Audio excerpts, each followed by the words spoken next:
Hello, everyone, and welcome to episode 7 of season 2, Cold Suns, a sci-fi convergence. My name is Chase. I use he, him pronouns, and I will be your game master for this evening. We are joined by our lovely players, and we're going to go around introducing themselves and telling them a little bit about themselves. But before we do that, I just have a couple of very quick channel announcements. If you take a look in the chat, we are doing a couple of giveaways courtesy of our friends over at Green Ronin. The first giveaway is what is called the Big Churn giveaway, where they're basically giving away a PDF copy of every single Expanse RPG rulebook that they have. We give those away whenever we hit 30 churn. So enter now for your chance to win. And the nice thing is if you're not drawn the next time churn hits 30, you'll be drawn. You'll stay in the running for the next drawing. So it's perpetual until the end of season 2 of Cold Suns.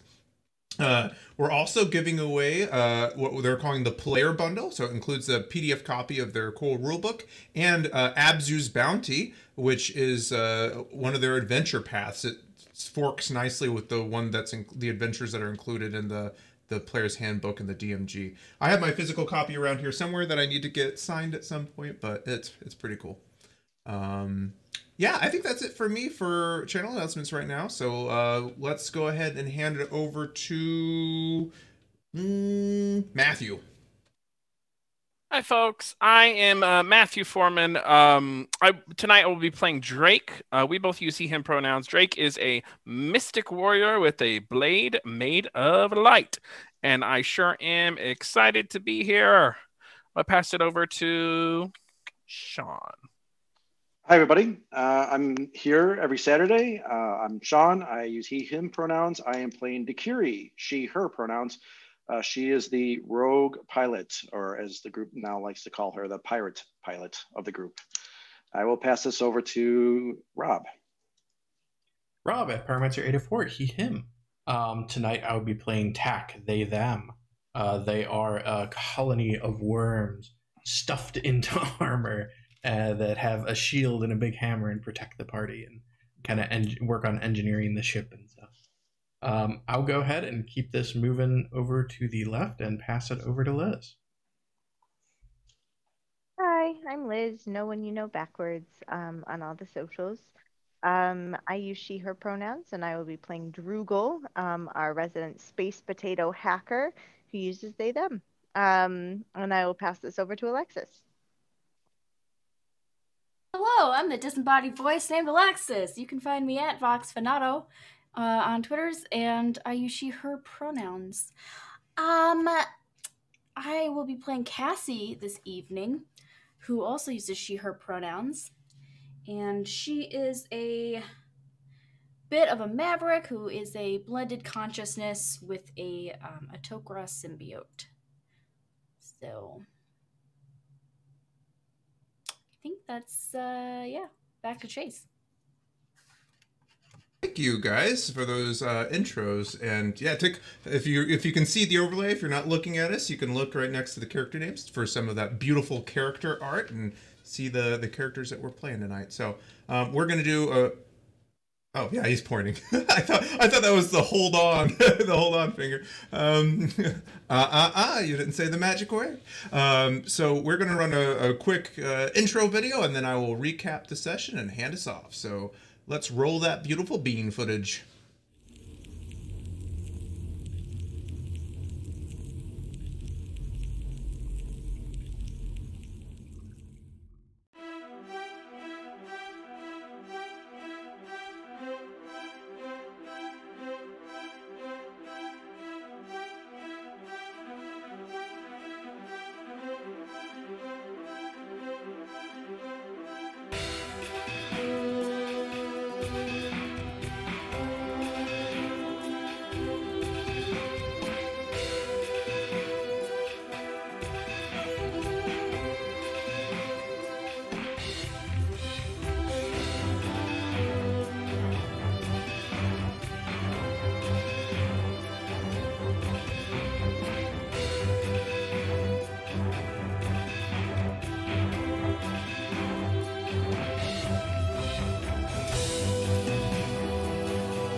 And we are back. So, quick recap of last week, the events leading up to this week's episode 7. The freelancers, having tracked down a missing survey/mining ship and the strange asteroid that it was towing, encountered a slip space anomaly, this strange creature, for lack of a better term. Figuring that they needed to deal with this threat once and for all, they ventured down onto the rock, this asteroid, and defeated the anomaly. Therein discovering that this rock was in fact the remnants or a shard of a halo ring, a Forerunner super weapon that was destroyed almost a century ago. Upon the ring, they found that there was a Unified Authority light corvette known as the Cervantes, which had become stranded on this shard in slip space apparently 20 years ago, if the logs were to be believed. After defeating the anomaly, the crew tried to figure out how to prevent this shard of a super weapon, for lack of a better word, falling into the wrong hands. Also, they were beset by a group of space pirates led by none other than Antok, and the pirates known as Antok's Hunters, fighting their way out through very thick odds and escaping in a gripping chase sequence aboard a surveying, I guess you would call exocraft, in hot pursuit by this large frigate and the fighters that it was pumping out. The group overwhelmed the fighter craft that were in their pursuit and made their way to this 20-year-old abandoned Unified Authority vessel. With some really slick flying and some strong maneuvers, the group evaded the fighter craft and the multitude of plasma torpedoes that were hot in their pursuit, knowing that they could not really stand toe-to-toe in battle with this large pyramid-shaped war vessel that was in their tails, or on their tails.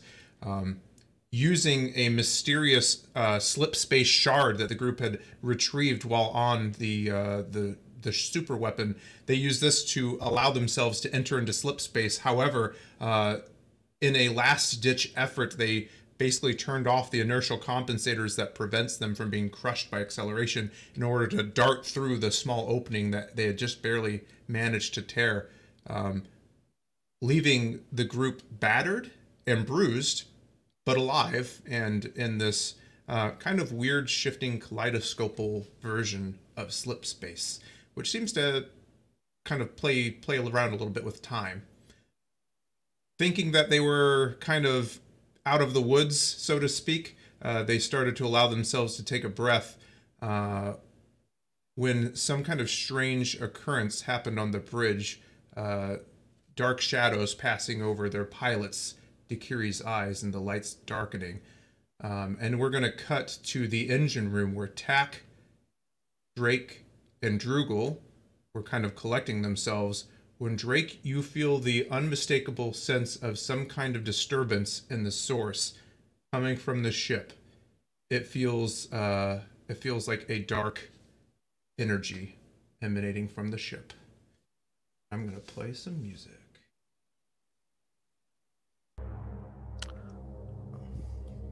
Drake will say then, if that's the case, since I'm being teed off here, Drake will say, that's not good.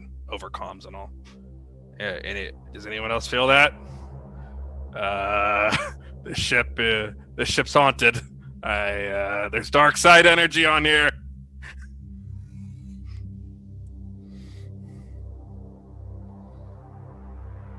I would say this plays out through everyone's earpieces. Obviously, Tak, Drugel, standing in the room with Drake.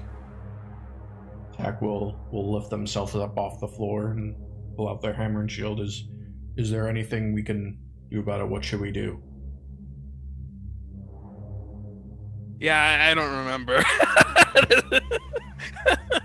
That's part of my training. Actually, though, Drake is going to try to get more specific with the source of this dark side energy that he's feeling.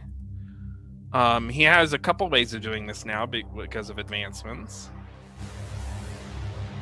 he can do like a psychic sense, like try to sense like the signature of the power and its origin, like not necessarily the user origins, but the what it's like what discipline it is and stuff, if that is applicable here.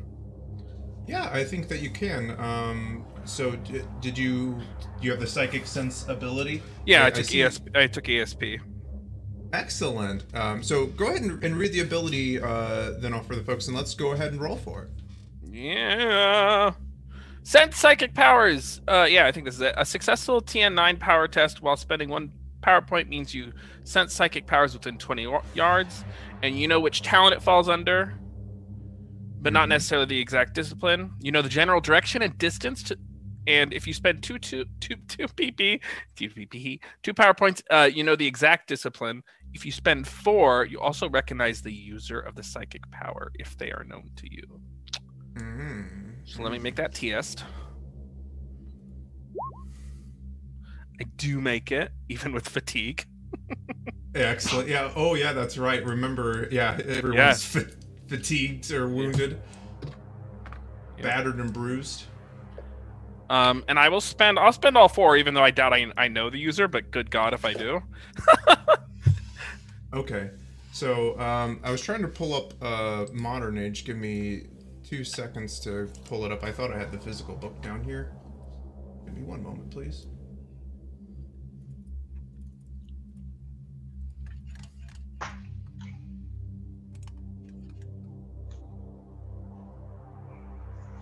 Okay. So you spent the full 4. Yeah. Okay, so you can feel since there's not really like you maybe if you were like studied in arcane. So I'll describe the feelings to you. So first off, the direction seems to be coming. I guess I will use the cardinal direction of north. So you would feel this is towards the front of the ship. You guys came in through the bottom. It feels like it's roughly. I know it said within 20 yards, but it's further than that. You know what I'm saying? But it's fine. You can feel it because it's emanating. I can strongly. walk around and ping the place. Yeah, exactly. So you feel it. You feel like a strong sense of it coming from the front.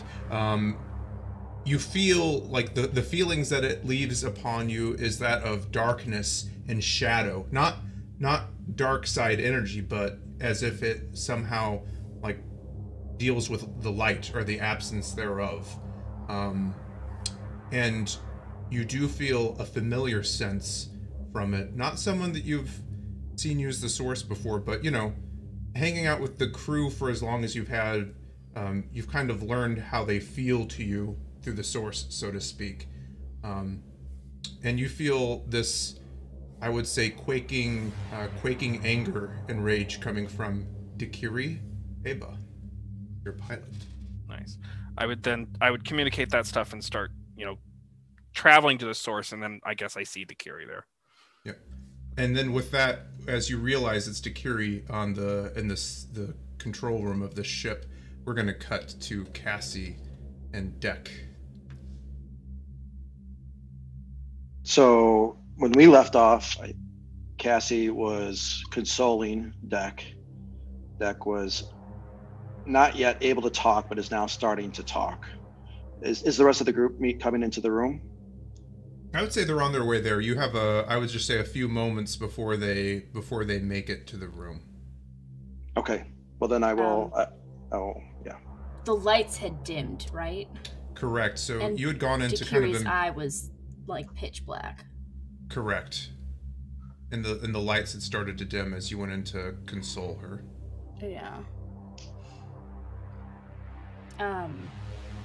So as Cassie was hugging Deqiri and realized that, and then with the lights and the thing with the eye, and then Drake says there's dark side energy on the boat. Cassie will just sort of tilt her head a little and, not removing her arms, just sort of lean back, still in the hug, but look Deqiri over and like straight in the eyes, and just very studiously with concern for a moment. So Won't say anything yet. Deqiri is not yet speaking. She's still shaking, clearly angry.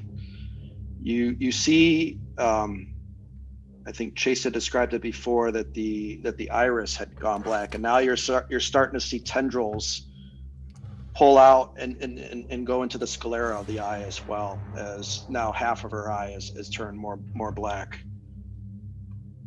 Okay, well. And the normal, while her synthetic eye looks like a normal eye as well, you're seeing the same effect on that side as well. Oh, okay, well.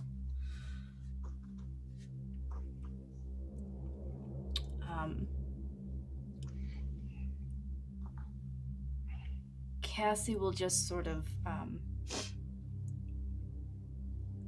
move one hand up to just sort of cup the side of Deqiri's face, rub her,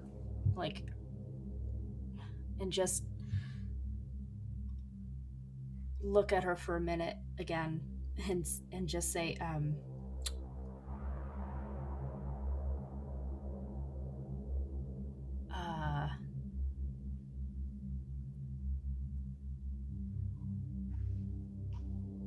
I don't want to sound patronizing or anything here, but can you take a couple deep breaths with me, maybe? How are you? I know you're feeling angry, but what are you feeling right now? You see her make an attempt to breathe in, and as part of the exhale, she says, "I wasn't ready." And with that, you feel like the room get dark and then light again, almost like a pulse after she finishes that.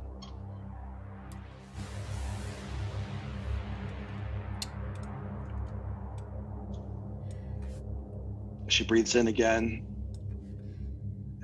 Had to run. Another pulse. The room gets dark and light again. Running sucks. Getting caught in a situation where we can't accomplish what we want sucks. Like it.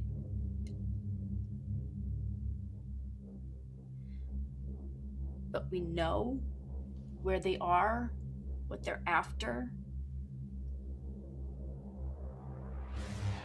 And we got away alive and in a position where we can do something about it.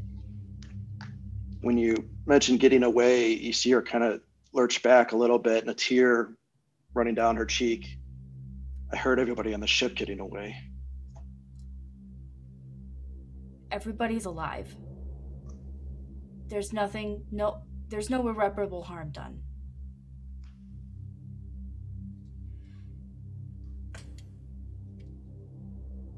We can handle a few bruises and some sore ribs.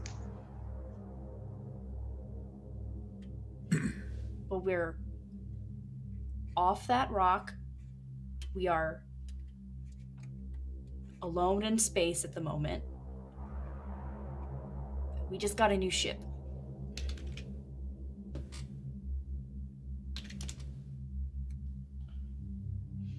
Cass, I wanted to run this ship into that Cheops.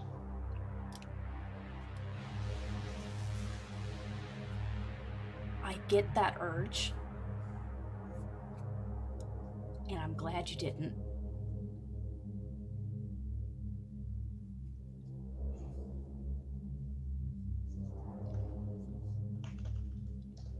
We can talk about it more in depth later, but if you let yourself be consumed in vengeance and getting retribution,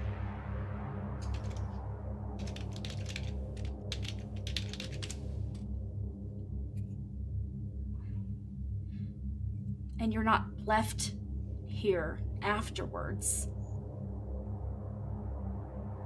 then you let Rot take everything from you, including things he doesn't already have, like your future. And the people around you who care about you get hurt in the process too.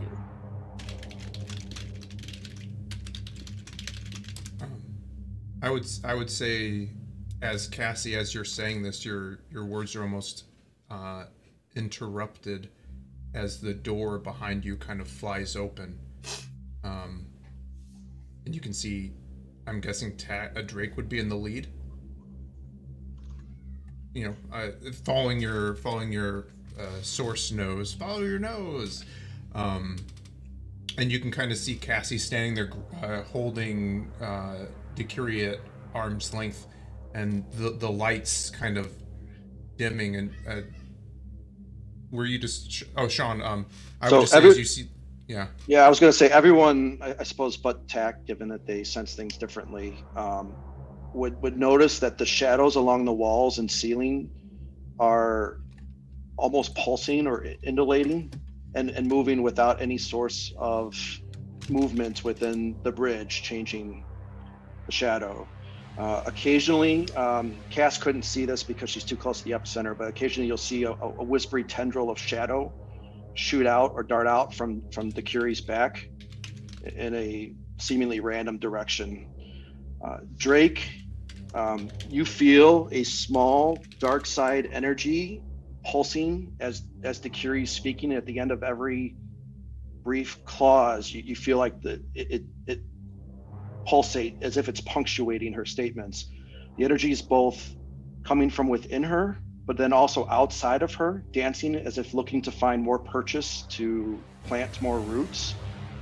And you almost have a sense of whispers without words, seamlessly promising her strength, the ability to take revenge, the courage to face her enemies. You hear these whispers and I suspect know them well. Drake will say, "Oh, it's you. You're the source of the dark side energy on the ship. Deck, I told you not to touch the wire." And as you say that, she's looking down at her hands, and her hands are not smoking, but almost giving off like this wispy black inkiness that seems to be just covering both hands. And she's just staring intently. You can feel the rage and anger in her growing as she's looking at it. I'd say kind of like buzzing in behind you, Drake in the group, is that kind of eponymous. Oh, thank you, Eldrenith, for the raid. Much appreciated. The group is on a stolen military ship, and their pilot is exuding dark side source energy, and they're being confronted. It's a little bit of a tense scenario, so don't forget to enter our giveaway. Someone will post the deets of that, so we're going to get right back into the action so we don't interrupt the scene. You can see the almost ubiquitous now little observer drone that Palak had sent with you kind of buzz in behind into the room. And when the drone enters the room, Deqiri's eyes and head snap towards that drone. And I'm not gonna scream, but she starts screaming at it. Palak, you knew, didn't you? And she throws her hands out towards the drone. And what happens? You see, it's almost tough to perceive because the room is dark enough as it is, but Drake would definitely be able to see this. You see a prism of inky blackness shoot out of her right hand and impact the drone. It just kind of shatters into pieces. Sparks rain down on the metal floor. And now she's heaving with anger again. It's always something with Palak.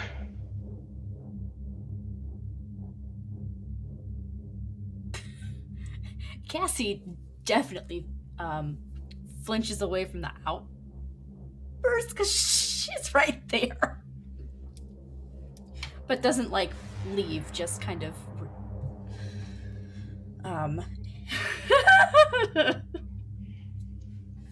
And I didn't want to interrupt in the moment, but can Cassie please make me... she was talking to Deqiri and trying to make purchase. I want to respect the words that you were saying. Can you please roll me a communication test? It could probably be, it could be expression. It could be persuasion. I think that I think both of those things could be valid. And I would say, just a reminder, the bond that you have with Deqiri, I would say that you can apply that to you could apply this to the drama dice of your success. So you're trying to help ground Deqiri. What is this doing mechanically, though? So it's basically not to get too much in the weeds, but it's basically an advanced test that you guys are trying to talk Deqiri down from whatever state that she's in. Okay.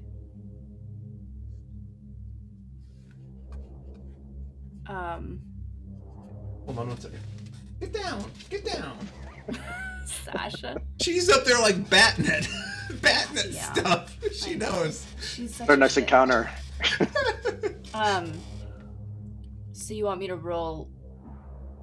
Yeah, I'm guessing some kind of communication test. I think makes the most sense. I just picked up persuasion. Sure. Is that Roll. something that you're thinking? Yeah, persuasion, communication, persuasion.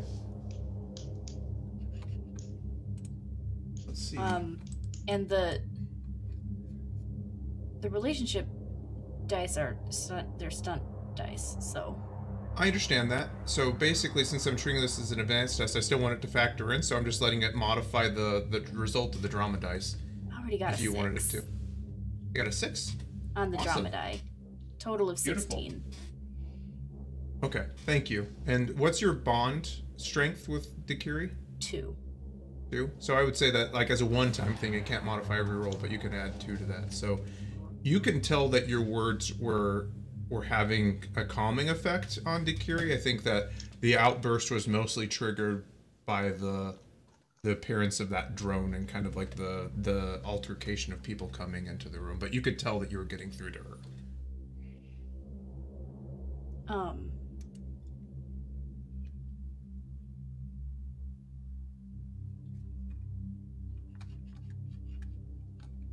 don't know if Drake, if you were going to say something. I think you were starting to talk before. No, actually, Drake is just staring at Deqiri, trying to assess them out, and is contemplating what he should do. Okay. I just above the table. I the player Alexis would prefer to hear from the player Sean how his character is feeling, rather than the dice telling me how my words impact the character. Because it's, NPC is one thing, but a PC is different to me. Is that okay? Oh, that's fine. Sure, that's fine. I mean, I'm fine with that. I think if anything, it maybe gives her a bonus on her willpower check, which I'm guessing is coming. Sure. Yeah, I wasn't trying to bog down the role play too much with dice. I was just trying to figure out a way to represent it. So that's fine. That's fine. Okay. Yeah. So let's just take it into the role play, and then if there's any rolls necessary, I'll bring it up.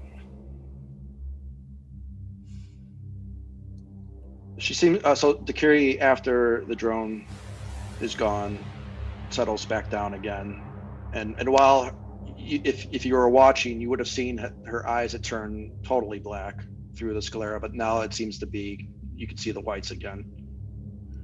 Okay.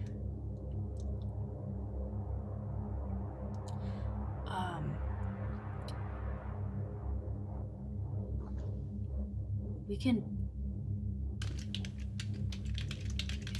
If Plock knew more and didn't tell us, we will absolutely deal with him.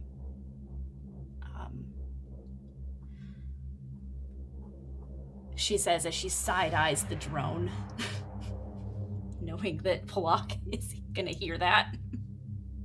The drone has exploded. It's gone. Oh, that's right. She side-eyes the shards of the drone. Sorry, I knew that, but I didn't process it properly.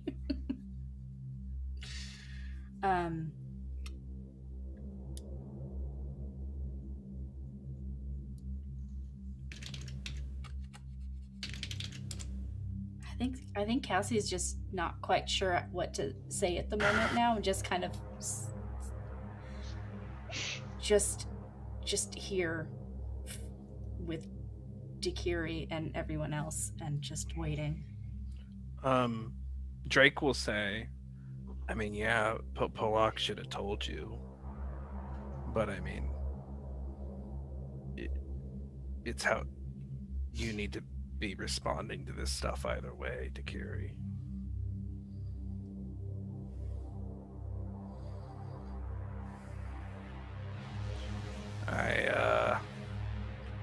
I warned you, you know, diving face first into this stuff is dangerous, and you don't start with the darkness. You can use the darkness, but you don't start with it. She just cocks her head to the side. Why not? This feels right.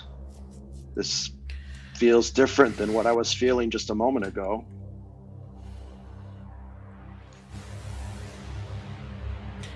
Whether something... Oh, go ahead. I don't think the universe will be upset if there's one less Antok in it. No. Neither the universe nor the source cares about life. But we care, I mean, I don't care about Antok either. The person I care about being destroyed by this is not Antok, it's you. You can't... I mean, listen, you're really good with weapons, right? You wouldn't hand a kid the big-ass sniper rifle that you have and just say, go here, take out your enemies, solve your problems. You're handling a weapon that you don't know how to use.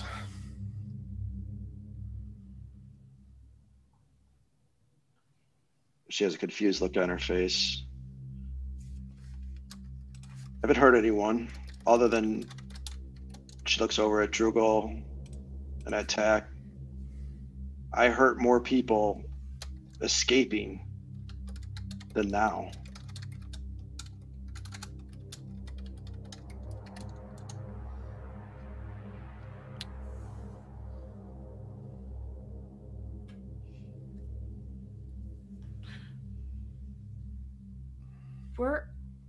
We're all okay.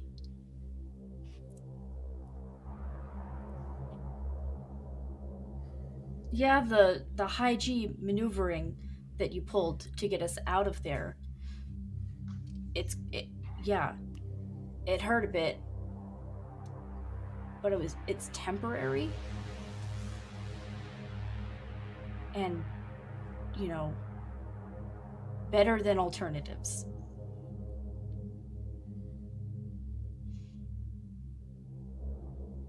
What is he going to do with all that Naquita? Well, hopefully nothing. I have some thoughts about what to do about the situation.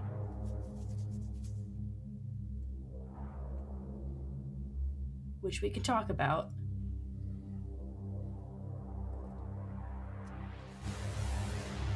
But,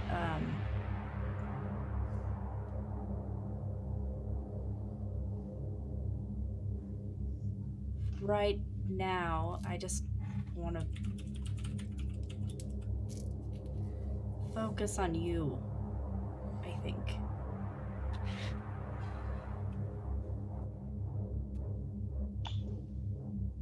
Deqiri looks at Cassie for a long time as she's speaking and will make an attempt to try to gain control. I would say roll me a willpower self-discipline.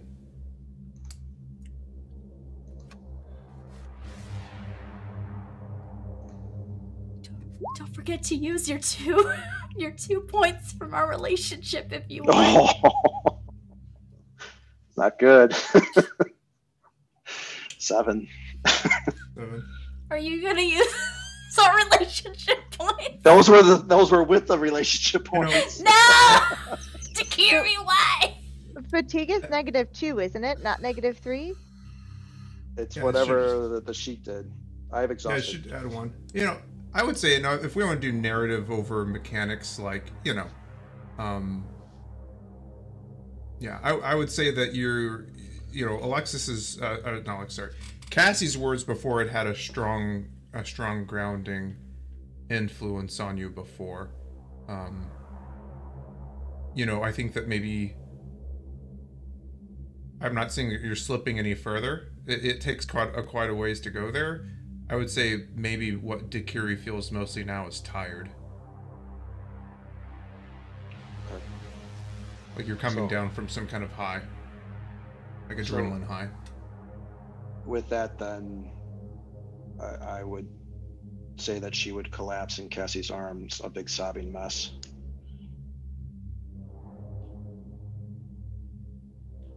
Cassie will catch you and hold you. Cassie's just holding Deqiri and kind of moves us to a seated position, probably just on the floor where we are. And Deqiri just repeats over and over, "I'm sorry, I'm sorry, I'm sorry." What about the source energy? Does it dissipate? Yeah.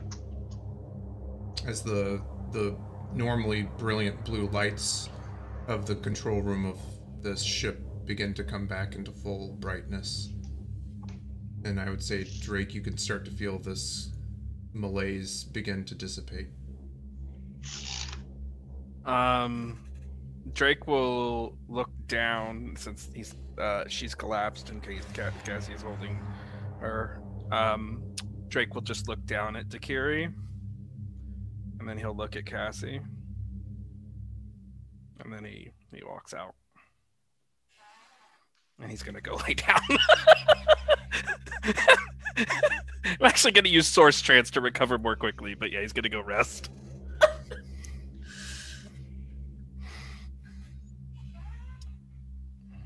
With the Cassie looks up at Drake, is looking between Deqiri and Drake several times before Drake had walked out. What's the look? What kind of look does Cassie see on Drake's face when he looks at her? It is the same look you gave me when you promised me you'd put me down like a rabid dog if I ever went too far. She just sort of recognizes that and sighs and nods as Drake turns and leaves.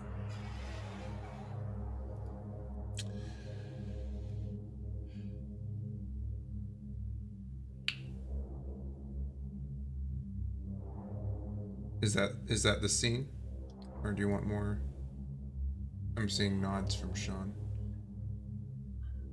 Yeah, I think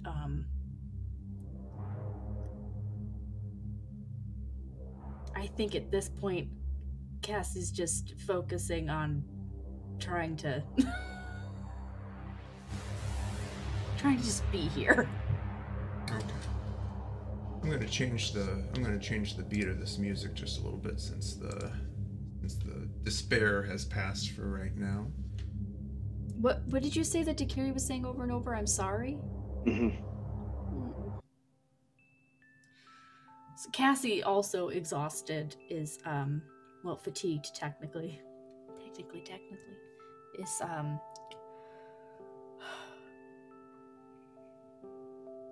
just sort of there, holding Deqiri and just says,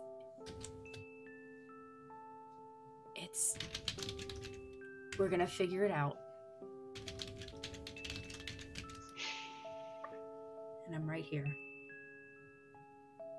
and we'll figure it out together.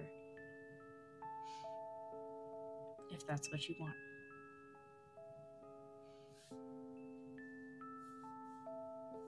You get a weak nod at that.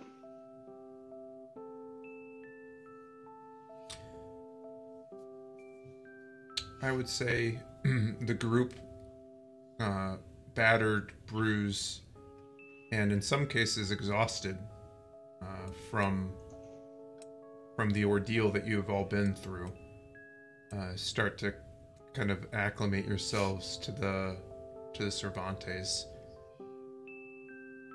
The ship, you can tell, was meant to house probably, up to a dozen or more Unified Authority clones, which you can find the bodies of a few of which that apparently had fallen at the hands of the anomalies strewn throughout the ship. Kind of making your way through, you find towards adjacent to the engine room a medical bay with what's called an auto dock. It's basically a bed with an automated cuff that you put your arm through, or an appendage, and it will automatically help treat any wounds.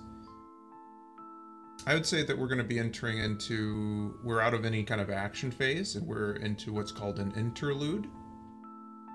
So we're in downtime now, where the group can recover from their conditions and do activities. I would say, I know, Deqiri, you had kind of plotted the ship to a close by but abandoned system, if that makes sense. You were kind of trying to hop over.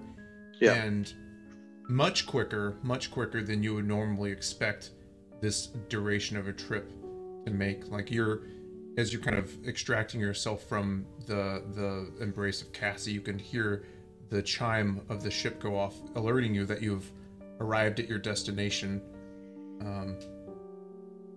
and basically prompting you if you want to exit slip space or not. You're just kind of hanging out slip space right now.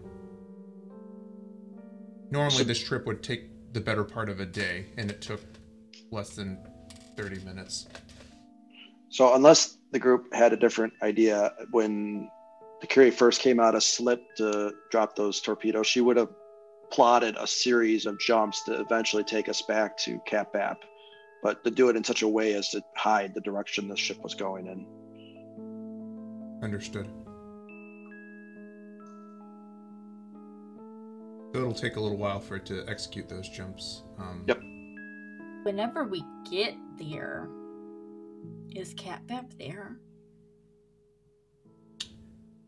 And have we gone backwards in time again? I would say if you want to take yourselves out, so after not very long, even including the jumps that you normally would have plotted, the ship seems to be going much, much faster than you expected. Okay. So we're gonna beat Cap Bap there no matter what. Yes. Well, it depends. If you can choose to exit slip space or not. So you basically have arrived, but you're in this other dimension of reality. So I see. Okay. With what's happening, I didn't know if Deqiri... Sorry, I got ahead of things. I didn't realize. Sorry. That's fine. Yeah, no, you've arrived at your destination essentially after less than an hour or a couple hours, but you guys are free to jump out whenever. Like, you know that a tactic can be just to hang out in slip space because you can't see what's happening outside of slip space really reliably. So it's up to you if you want to go back to reality, literally. So Drugel, as I said, unless summoned, would have stayed back in the engine room and made sure that the ship was running okay, no matter what Deqiri whatever instructions Deqiri had given it. Just make sure nothing explodes. Yeah. I'm not going to make you roll for it because there's not really a chance for failure. You've been around ships, plenty of ships. This is probably one of the nicest ones, honestly, that you've had the pleasure of interacting with. Yeah. And then I would have been, as trusting the rest of the team to handle whatever was happening in the cockpit, I would have, Drugel would have been looking backwards to see what mess we left behind and what's happening. Like, what Got happened? it. Did the torpedo we pushed towards the asteroid actually hit it and explode the thing? Did it take Antok with it? And what can we learn about this ship and who's expecting it to come back or who might be looking for it? Okay. So you're one thing that you realize, one of the most frustrating things about slip space, it's another layer of reality. That's fine. You know- So all of these things are still questions that I have when we come out of slip space, whenever that happens. Okay. But Got in it, the got it. meantime, then what I'll be looking for is the last transmission from the ship that's on its local server. It's local information. Okay. Was there anything pushed out to the ship, and did the ship have any incoming transmissions that were never opened? Understood. So I would say, yeah, so during your interlude activity, you're making sure the ship's okay and kind of combing through the logs to see what happened. And also trying to take care of myself so I can regain some fortune so I'm not sitting at 0 for whatever shenanigans happen next. That's fair. And remember, since we're in interlude activities, you guys I would count this as research, Drugel, and I remember you said that was one of your favorite activities, so you'll still regain the full fortune from this interlude, which would be 10 plus your level in fortune. Drake, I believe that you had mentioned that you were going to enter a source trance. Yes, let's be recovering half the time is all. Excellent. One thing before we get too far into like actually interluding narrative wise, Cassie would want to have a conversation with everyone as soon as we're all capable of having it about what to do about the fact that we just left that behind with Antok there. That's totally fair. That feels really pressing to Cassie. Yeah, I would say with some basic medical care, I remember Tack and Drake, had received some biofoam, so they were up for a while. I would say, you guys are feeling sore, but no one's in immediate danger of keeling over if there wants to be a conversation before people start healing up. I mean, it can be like while people are in the auto docks and stuff. Whatever works narratively. Cassie feels like it's pressing. It's up to you. Yeah, if you guys feel like it's more thematic for you to be like sitting, on the ship, there's a conference room table just outside of the bulkhead of the main thing. Or if everyone wants to go to their own way, you let me know if you guys are gathering up or kind of doing your own thing off in the ship, exploring. I'm down to have that conversation. I was just making sure that Tack and Drugel got a chance to declare what they were up to. Yeah, sure. Understood. And okay. Well, then let's have the conversation, then we'll resolve interludes, if that's okay.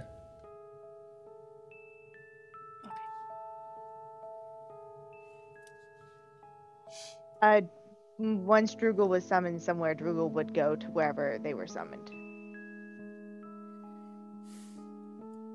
So if you guys gather around, there's as you kind of make your way around the ship, this is a very different story than the Nuria, which you've spent a long time on.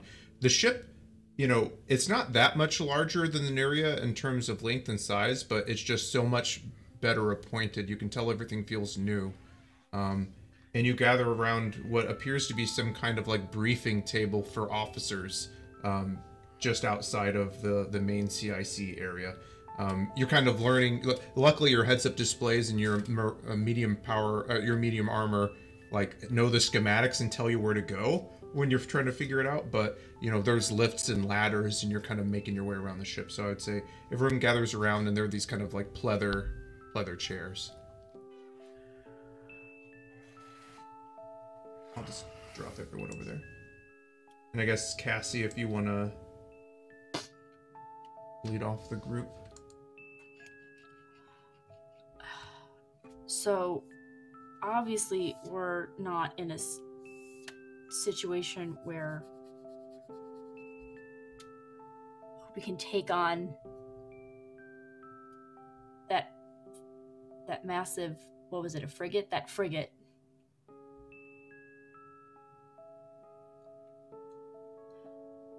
But we don't want to leave that behind for Antok if we can avoid it. So I think this is where we talk about our options. And I have an idea. Do we know if the torpedoes hit? It's a good question. That's the rub. You guys can drop out. You can drop out of slip space and be able to scan. Okay, so for the role play. You're right, yeah. So I'm just letting you know. Yeah.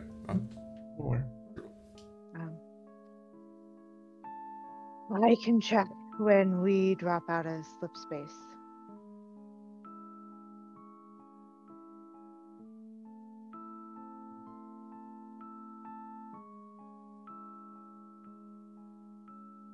We're moving faster than normal.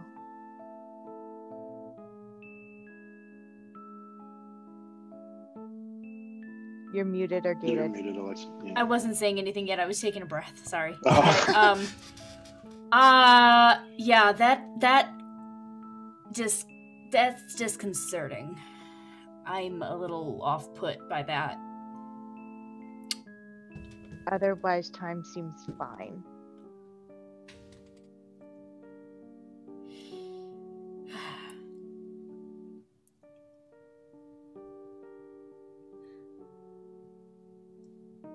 Right? That's what I gathered from being behind. Chase, yes. So if you were trying to determine if there was any kind of time shift, I would say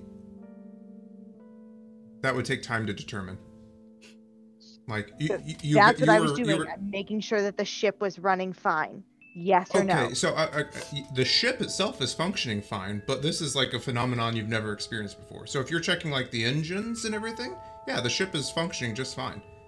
Okay. But you don't know what's happening in terms of like the time stream and other stuff.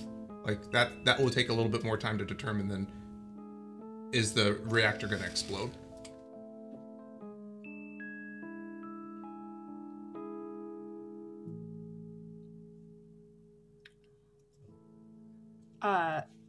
So without dropping out and checking, my hunch is that Antok will have either shot down those torpedoes and they will have never landed on that piece of Halo, or that they won't actually do a lot more damage than has already been done to it so far. That's my expectation. When I thought this was just an asteroid that had an quadria in it, like a deposit, that is highly unstable and everything. But the Forerunners understood how to utilize it in a much more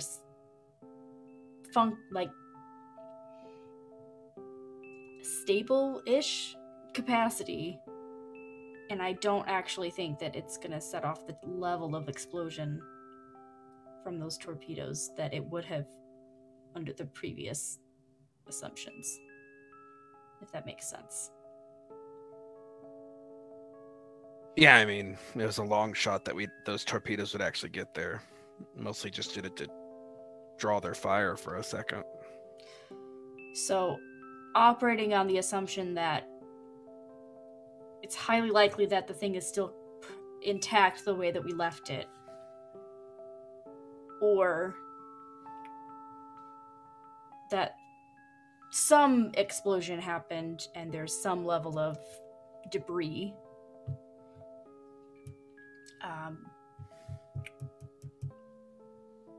I think we need to call in I think we need to look for outside help on this one, of securing it and dealing with making sure that Antok doesn't get a hold of anything that's left there.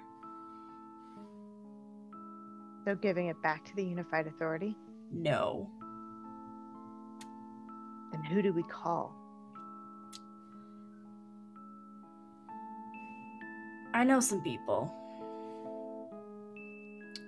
that I've had some significant dealings with in the past.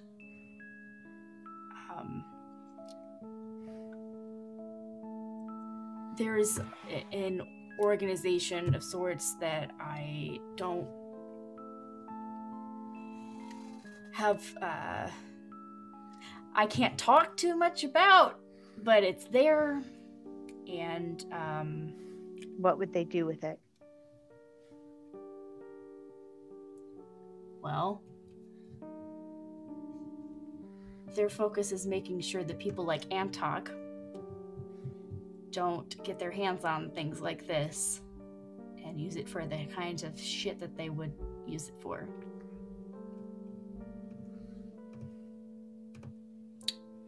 That's good enough for me. These are the Tok'ra freedom fighters or whatever. Not exactly.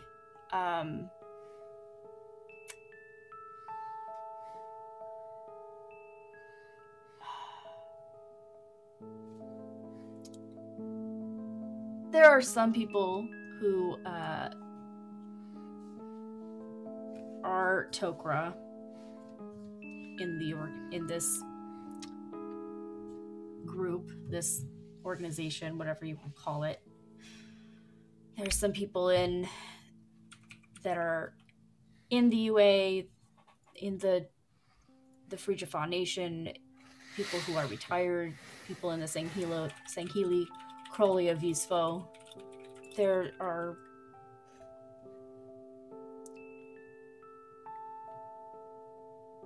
people kind of all over the place.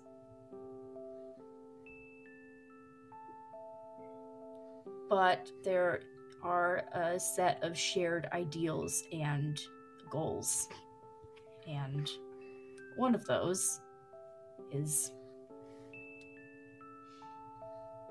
making sure potentially extremely dangerous things like this aren't mishandled.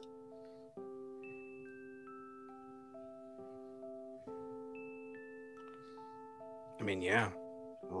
Phone a friend, see if they can help. Otherwise, I mean, there's nothing we can really do. I mean, back, handful of years ago, I would have just made the call without talking to any of you because I didn't have like a crew this way that I feel like I have now. So I didn't want to make that call for all of us without at least having that conversation and discussing our options.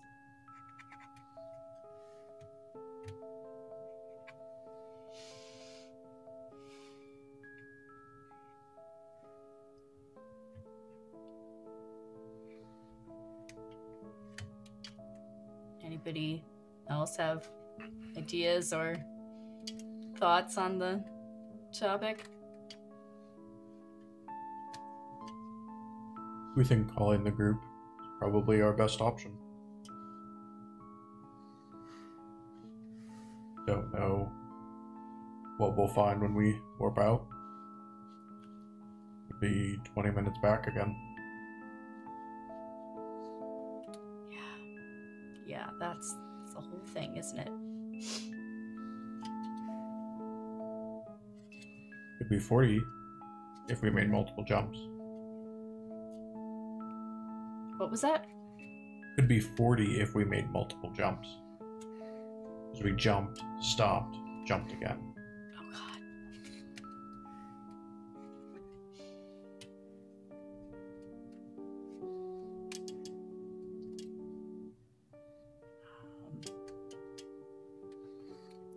Drugel, Deqiri. What do you think? You got my go ahead. Oh, okay. Yeah. Sorry, I might have Alexis missed that. So long as they're not connected to official authorities, I think that's our best bet. Antok is the least of Rot's captains. That frigate is the smallest of the armada. He's not trusted with big jobs. He's a bit like a sledgehammer, not very bright. So usually when Rot sends him out into an area of space, it's because Rot has bought off the local authorities or just doesn't care what happens. Wait. Pirates just have like a whole armada of massive ships. This isn't just a pirate group. This is a virtual moving nation in space.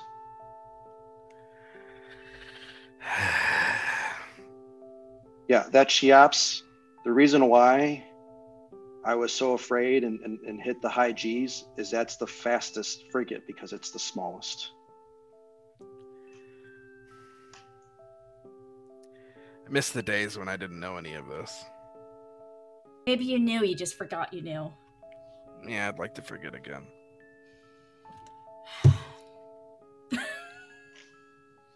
Cassie just hands Drake her flask. The good news is that if it's Antok out here, I wouldn't expect any of the other smarter captains to be around. He's a bit of a screw up. Oh. And it's likely then that maybe Rot has no idea what Antok just stumbled upon. Also Antok true. probably has no idea what Antok stumbled upon. Well, yeah. We have no idea what we stumbled upon. The only exception to that, though, is it is part of his mission to find such things. He has someone on board that ship that he refers to as a luminary that seeks out these devices. So it's only a matter of time before he reports it back. But if we have the shard, he may be looking to complete the prize before he reports the Rot.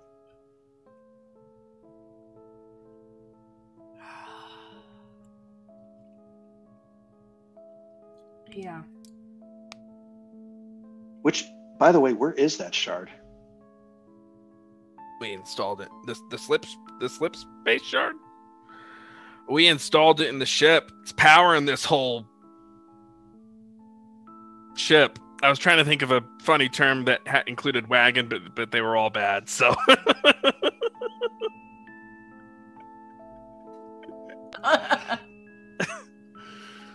Okay. Space wagon. Yeah, this old space wagon. There we go. We got something.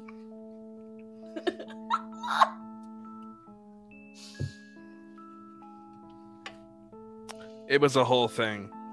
Drugel was like, I don't know, hot wiring the thing, and Tack became 1,000 worms. I mean, they are already 1,000 worms, but you know what I mean.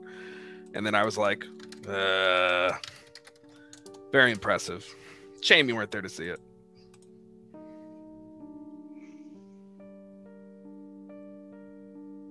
Just kind of looks down at that.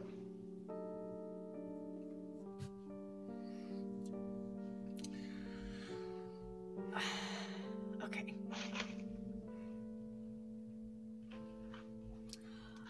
Well then, I'll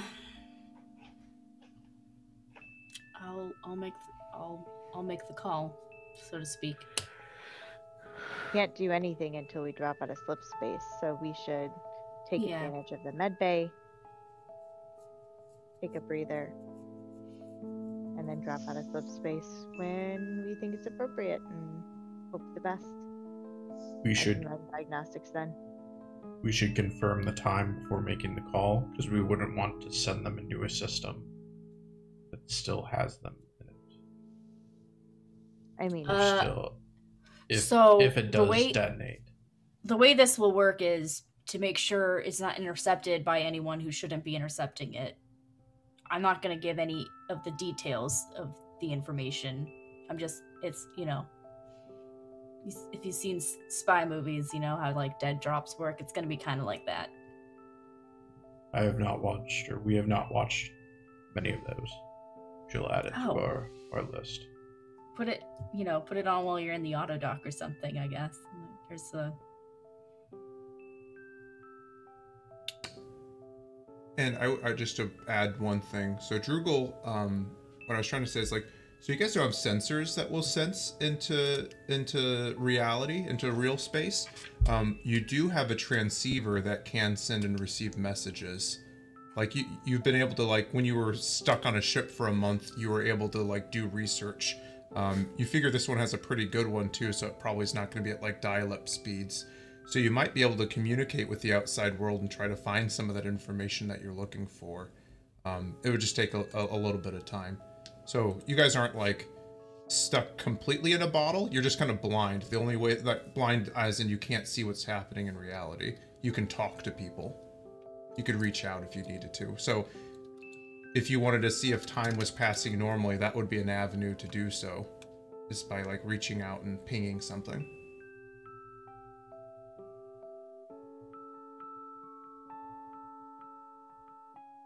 Ship's got some bells and whistles. What is it? WYD? What you did? What you doing? Hey, you up? Check and see if anyone shows up on Space Grinder in the area. So I guess if we're doing like a series of jumps, or if we wanted to blip out of slip space, so I could send an encrypted message and then blip back into slip space while we continue healing up and stuff. Right. Yeah, or, and like or just wait, however we want to do it. What I was saying to Droogle is you guys don't have to wait. You can send a message from slip space. You just can't see what's happening in reality. It's like, I got you. Weird. Okay. Yeah, you can. It's like being on a ship in the night and sending a bottle out and then waiting for a bottle to come back. Gotcha. You know. All right. Well, then I'll send that. Okay, so and now I guess maybe we'll cut to interlude activities. So I know that Droogle was wanting to do research, and then let's resolve them in order, and then we'll take a break if that's okay, and then we can pick back up after the interludes are done because we're right at 7:17. So, you know, let's go ahead and start if that's okay with Droogle, because I know that she had some of the most formulated stuff, and then we'll go around the table and kind of resolve the things that we're trying to do.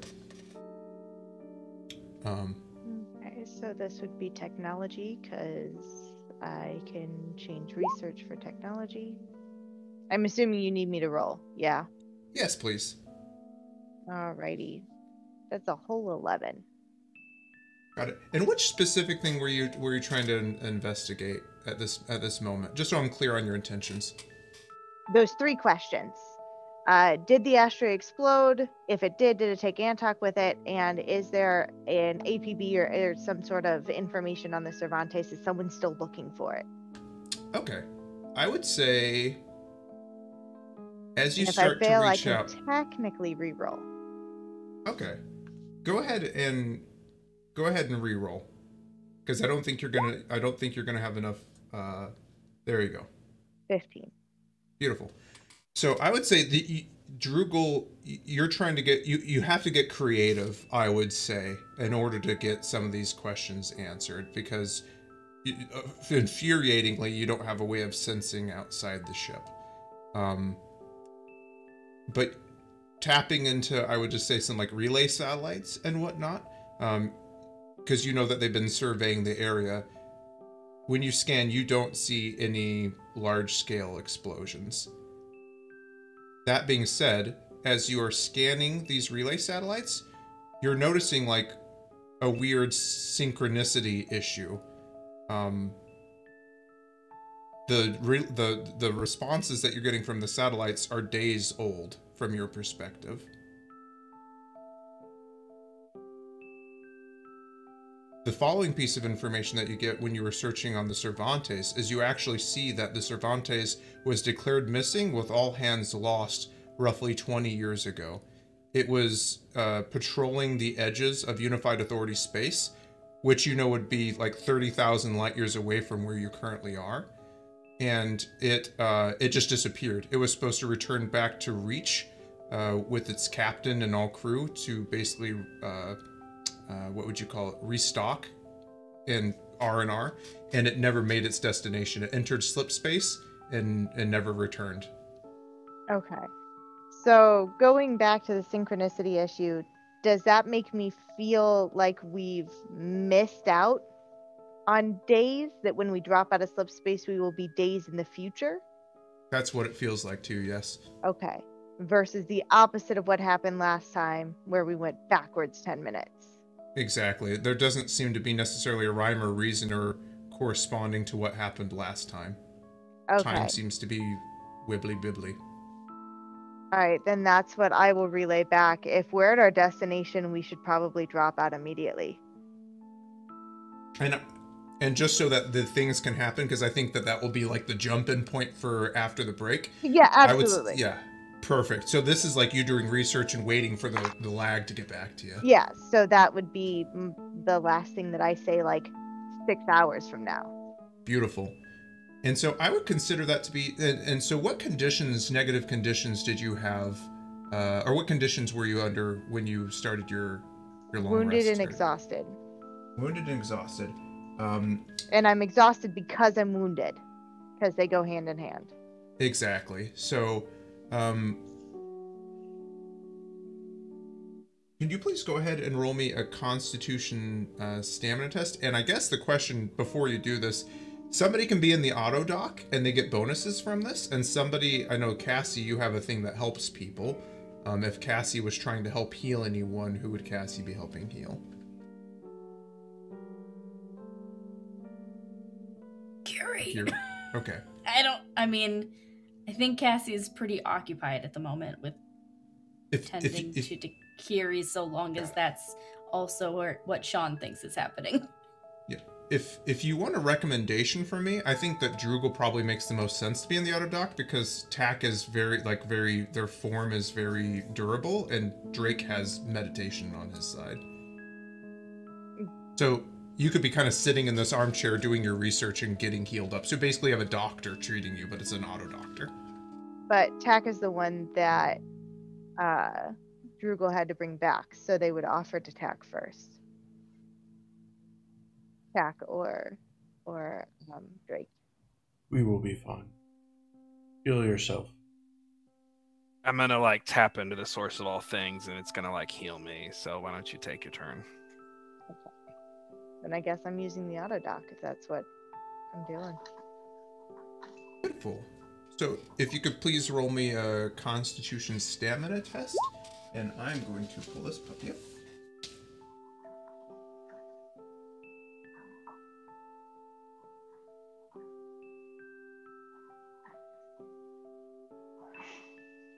And the auto dock is going to make a test for you.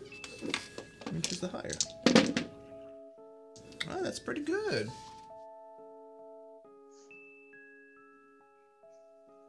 9 because of my fatigue. 9. Okay, I would say that that your wounded condition is over the next 8 hours is downgraded to injured, and your exhausted condition, you had some successes there with the auto dock, and your exhausted is just down to fatigued. You feel much better after spending some time under the care of this auto dock, and you think another round of this and you'll probably be right as rain. Okay. And then let's jump over to Tack. What would Tack be doing over the next during their recovery period? So, Tack would we'd probably find a room to just sit down and recenter our thoughts. The uncohesion of ourself is hard to get back together. It scatters the memory. So they'd take some time doing that, and then would probably work their way around the ship, cleaning up the old bodies and stuff and putting them in the airlock. You mean the brig? Yes, the brig. And just to let you guys know, as long as you guys aren't doing anything strenuous, you're okay for your recovery. So I would say, Tack, please go ahead and roll me a Constitution Stamina test. Focus it so it rolls correctly.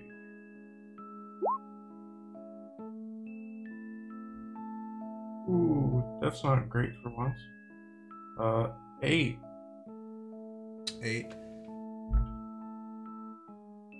I would say you're on your way to recovery, but with that roll, you don't make as much headway. You're having, maybe you even feel like being in this other spaces possibly interfering with your neural cohesion, if that makes sense. You're feeling a little bit off kilter. Got it. But you are making progress. That's not a zero-sum game, so to speak. So you feel like a little bit more time and you'll be on your way to recovery. Perfect. Okay, let's cut to Drake. Yeah, so I am entering a source trance. So I do my whole like meditation thing, but it goes beyond that because I essentially like enter an alternate state of consciousness. And it's all like, eyes are glowing and that kind of thing. Oh. Okay, here goes Constitution Stamina. If it is, yes, exactly. Yep. Yeah. A 15, but it'd be -3, so it's 12. Where'd my penalty go? So borked. Oh my! Roll 20. These sheets, you love them. We love that they show up well on the screen. So, I would say even with that -2, right, or -2 for wounded. Right. Okay. Yeah. -2. Yeah. So yeah, 13. 13 Yeah, and with 6 on the 6. drama die. 6 on the drama die. That 6 on the drama die will do it. So you, if you were wounded, your condition downgrades to injured, and your exhausted goes to fatigued. Okay. And because I'm cutting my time in half, can I try twice? Sure. Yep. Just make sure if you're expending power points, you're gaining power points as you're resting. So just make sure they're getting eaten up. For sure. Well, let me do that then. Okay, hopefully this works. Okay, and it should only be a -1 now, so it's a 16. 16. And a 4 on the drama die. You're feeling quite a bit better, but you don't quite shake the injured and exhausted. You think another round of that and you'll be better. Okay. All right. And then finally cutting to Cassie and Deqiri.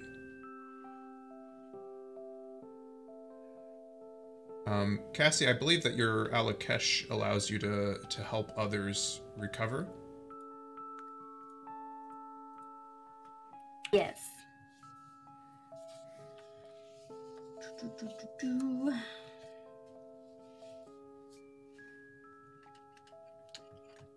It costs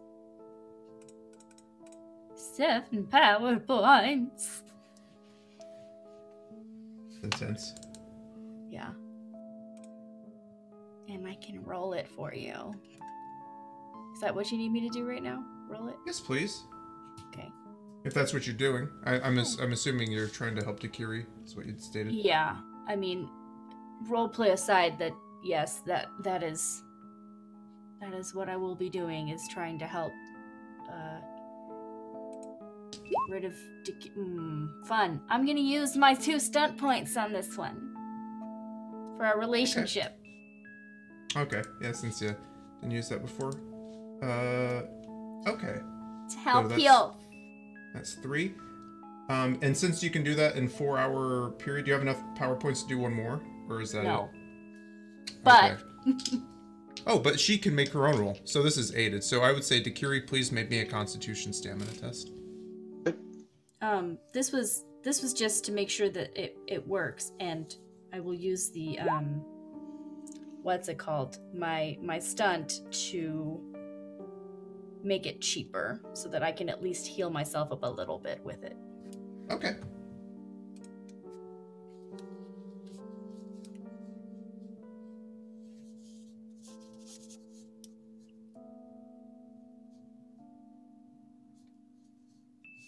Oh, sorry. What was your... Finding my window. Apologies. Okay. A 5? I don't know if that makes it because it was a 7. Oh, I see what it was. And Cassie's roll was a 12. 13. It's a 13 because it's doing a -2, but I only have a -1 because I'm only injured. I'm not wounded. You can use the better of the 2 rolls for the success. Yeah, I would say. I'm using the 2. I'm using the 2 points from the relationship, so I don't know if that increases the whole roll or not, or if it's just for stunts. You pass the test, and the 2 points I'm allowing you to apply it to the drama die. So basically, what healing like this is, it's like an advanced test. So you're working towards a threshold to take down the conditions. Okay. So you know, with 3 you didn't quite get there. You know, if Deqiri would have rolled much better, they could have pushed it over. So you're feeling better, Deqiri, but not quite. Like you're not quite shaking this thing. You took some beating. And then Cassie, for yourself, because you're also trying to recover during this time, if you want to roll yourself a Constitution Stamina test. Okay.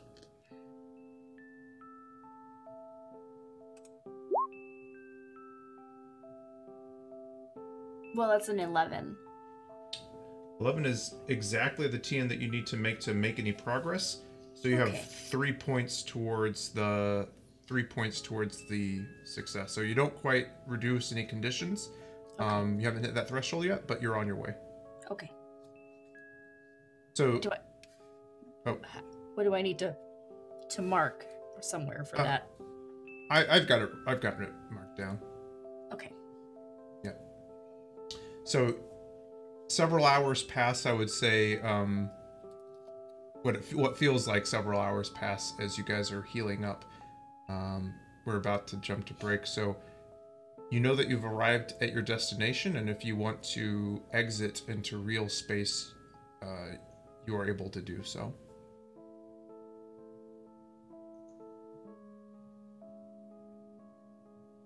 The ship kind of pings all of you, letting you know you're at your destination. All right, well, if everyone's ready, that takes it out of slip. I would say you can see ahead of you, kind of in this, normally what is a black featureless void is now this kind of kaleidoscope of streaming colors. Kind of contrasting is this circular ring where you can see the blackness of space on the other side of it. You emerge into real space and reach out with your active sensors, and in the distance you receive a contact from a familiar craft. You see the IFF transponder of the Nuria. They ping you, and that is where we're going to go to break. So, yep. Thank you, guys. So, a little bit of rest and recovery. So that's one of the interesting things about the system. The conditions are, they just take a little bit to get over them. It's funny, if you had fortune, which you do now have fortune, so you can start spending them to adjust your rolls if you're trying to get out from under conditions, if that makes sense.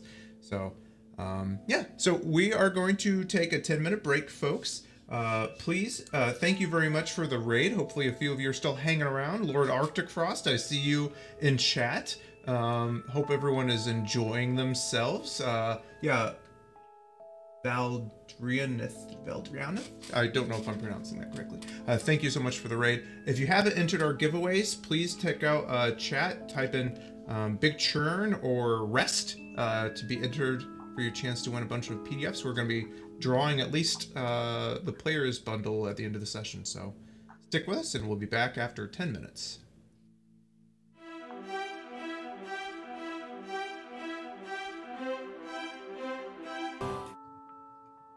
And we are back. Thank you guys for sticking with us for that little break. I appreciate it. I realized I left my water upstairs, but we're fine. I have the dredges of my other drink here, so I'm going to hydrate with that instead. I'm gonna slip on something more comfortable in terms of the sound department. I'm gonna get the sounds of the ship going. Because I kind of forgot that I had this here. I'm gonna stop the music. Can you guys hear the ship? Yep. Beautiful. All right, so the group, this freelancers, they just escaped the clutches of Antok and his hunters in their large Cheops Goa'uld frigate, which much larger than the ship that they're in. The pilot Deqiri was overwhelmed with their connection to the source, their newly found connection to the source. After the group was able to kind of talk her down and help her find her true self again, they spent some time kind of regrouping, healing from some of their bumps and bruises that they've gotten from the last several hours of hard-fought conflict. And they just re-entered into real space, hoping not to exacerbate the time dilation effect that is happening because of the strange crystal in their possession. When an old friend of theirs, Catbap, that they had been afraid for his life, they see his ship in the distance, hopefully reassuring them that he is okay. And that is where we are going to resume. The ship gets a small ping, beeping, beeping, almost the moment it emerges into real space. So like the comm is lighting up, and you can see that it's from the Nuria.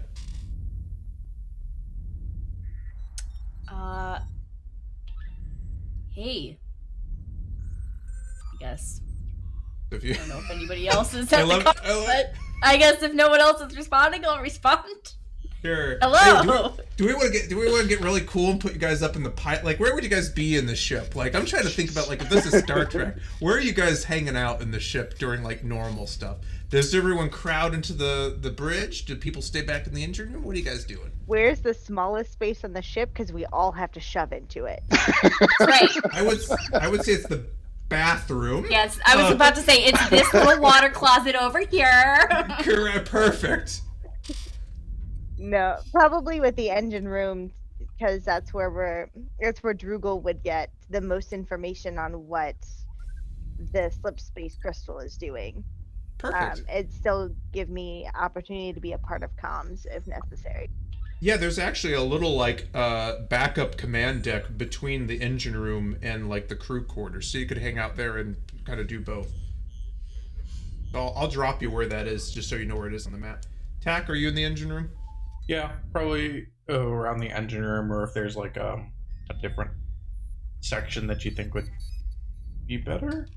That's probably, if you were wanting like interface with the ship, that's probably the best. Yeah. And there's screens all over the ship. Like Cassie, you can just throw up conversation, so no one's excluded from conversation. Everyone could be involved. Okay. And then Tack, you can, I mean, not Tack, Drake, you can roam the halls and be wherever you want to be. So you can see the relieved face, and yeah, if we want to move, I'm going to do one thing. Perfect, yeah, right up there onto the bridge. So you can see on the view screen it pops up, and you can see Catbap. They immediately relief washes over their face, and you can kind of see in the background that like there's a bit of a haze in the air of their ship. And as the short-range sensors scan over the ship, you can see that the Nuria has actually taken quite a bit of damage as it tried to escape the clutches of Antok and his hunters. And he says, Sean, did you need something?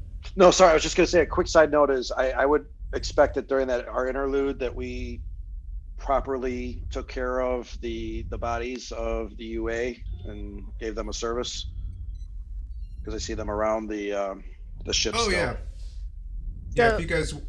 that would have been one of the things that when I was looking for the APB of the ship, I would have also wanted to identify the bodies that we had on board so that we could board them up and send them back to their families if we could.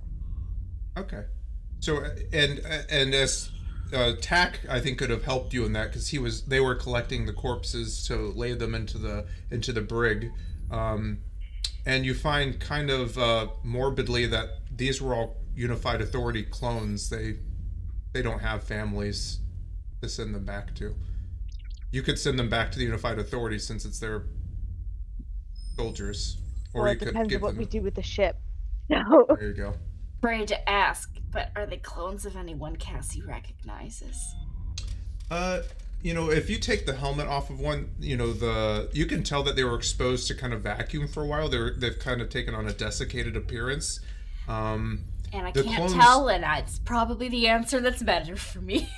And you can just say, like, no one that you know, but, like, almost all the clones look the same because they're kind of a blended template, if that makes sense. So it's a nondescript, brown-haired, brown-eyed, 5'9" human. Okay, well... You can pull their numbers. They're no one that you've served with or knew. Okay. So you can see Cat Bap's relieved face, and he says, I was beginning to think you weren't gonna show up. Where have you been? How long has it been? I've been waiting here for a week. What? Yep. Yeah, it's been like 8 days. This is what I warned you of. Where'd you go? I thought you were dead.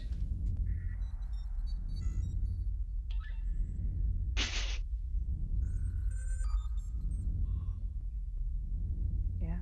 About a day, an hour. Time got fucky, Cat Bap. We've only been gone for like 8 hours tops. Exactly. About a day, an hour a day. From what? Okay, What? well... That's out of my pay grade. But I honestly, I saw you guys jump, but the ship had accelerated so fast I thought maybe you got torn apart or something.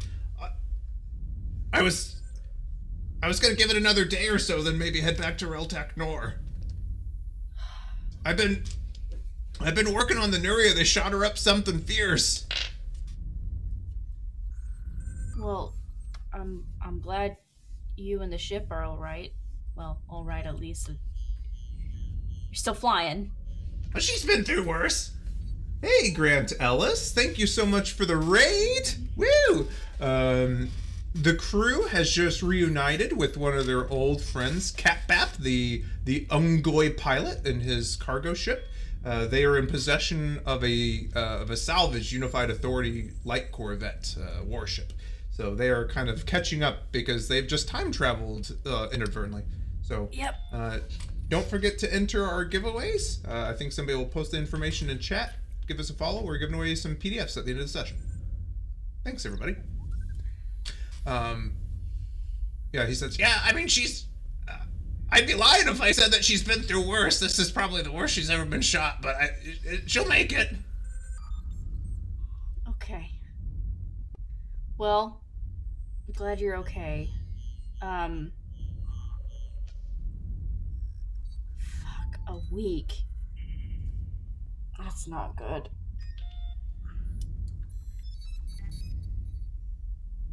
And he's kind of got you guys pulled up on gallery mode, just like we do here on our streaming video conference thing of choice, so he can see, if you guys are consenting, that he can see that you're all okay wherever you are engaged in the conversation. Sure. Wait. If we weren't using the slip drive crystal that time forgot, and we made that jump with, let's say, on the Neria, how long would the journey have taken? 8 hours. Oh no, it took me about a day and a half to get here. This was the rendezvous point. But it's been 8 days since you guys jumped. So we're like faster but slower. Yeah, so it only took us an hour and a half to get to this point. But we spent extra time in slip space to heal up. We only relatively spent 8 hours in slip space, which translated to 8 days in reality. Oh wow, this is not the vacation ship. No, it's not. And so, And you remember the last time you jumped, you guys went seemingly backwards in time. Only 10 minutes, so it seems... Rhyme or reason. Yeah. Did you put the shard in backwards? Okay. Anyway, no. You think I forgot that part of my training? I remember how to install ancient slip drives that haven't been seen in 1,000 years. That was Ghost 101. And you guys do remember, like, way back in the day, 150, 200 years ago, in the early days of faster light and slip space travel, when your ships were traveling 150th the speed that you guys are going, there would be sometimes instances where, like, time got fucky for the ships. They would lose or gain time. Like, slip space is mercurial. And that's why it's almost rarely ever like a guarantee of how long it takes to get things. It's always kind of around that amount of time. But this seems to be almost something else entirely. Like, the new ships, they have so much fidelity. Like, that was a thing of the past. You guys never lose or gain time normally through slip space. So this seems to be something different. and Drugel will say something ridiculous like, our algorithms are off, and then all you hear is furious typing. Trying to solve the problem. Perfect. So, I mean, that's a hell of a ship. What's our next move? Well, that depends on. Have I gotten a response in all this time? I would say since it's been 8 days, yes, you did get a response. You sent the encrypted message, and basically the encrypted response is asking for a meeting location. They want to meet in person. I've got a contact to meet, but I need to give them a location. So I guess we need to figure out where is decent places to talk. Where can we take a stolen ship? Would we know that? Technically not stolen. We'd have salvage rights. Oh. It's salvaged. But you also know that by military code, salvage rights rarely extend to military vessels. Yeah. At best, you would be guaranteed the value of a 20-year-old ship. Yeah. So however, if things go well with this contact of mine, we might be able to get that sorted for us. I don't know. We'll see. So Drake would say, yeah, I don't think the UA is going to see it that way. They're pretty big on what's theirs is theirs. But we can always be like, oh, yeah, we were just returning it, and, we'll meet you there, and then, you know what I mean? We found it, and it just, it takes us weeks to travel in it. What you would take days, so it'll be a while till you see it. And I'll make an illusion that, like, disappears the ship. There we go. And just to provide you guys a little bit of guidance, too, because these are all things your characters would know. I mean, you're thousands of light years from the Unified Authority space. Like, they're not going to send somebody out to get you. That being said, Reltech Nor, you've been hanging out, is in Sangheli space, the Crawley of Eastville. They probably wouldn't take... I mean, they're allies, but, showing up in another nation's warship might not be good. But, every ship has what's called a transponder. That it's basically like an ID card for the ship that communicates who the ship is. That enterprising or intelligent people could actually update or change the transponder to look as if it's somebody else. So that's not going to do anything for what the outside of the ship looks like, but you could at least make it report in that it's a civilian vessel, any other vessel you want. Yeah. I mean, it's been 20 years. How badly could they be missing it? I think the issue was there was no way for them to find it in the location they thought they would find it. So I would have updated everyone, but I'll remind everybody that it was reported lost in space. Once it pings and is recognized, they'll want it back. So like, it's like a stolen bike. Just let's file the serial number off this damn thing. Like Yeah, I said, can do that for the short term. Yeah. And we might, depending on how the situation goes with this contact, might be able to do something about it. Maybe beyond that. Maybe with the creds that Pollock gives us, we can like get a paint job on it and have like flames shooting out the back, that kind of thing. You know, one of those speed stripes. That'd be really cool. Yeah. Cat Pep says. It sure will help us fly under the radar. You know, don't let them tell you any different, but the stripes actually do make you go faster. Yeah, that's what I heard. At least 20 horsepower.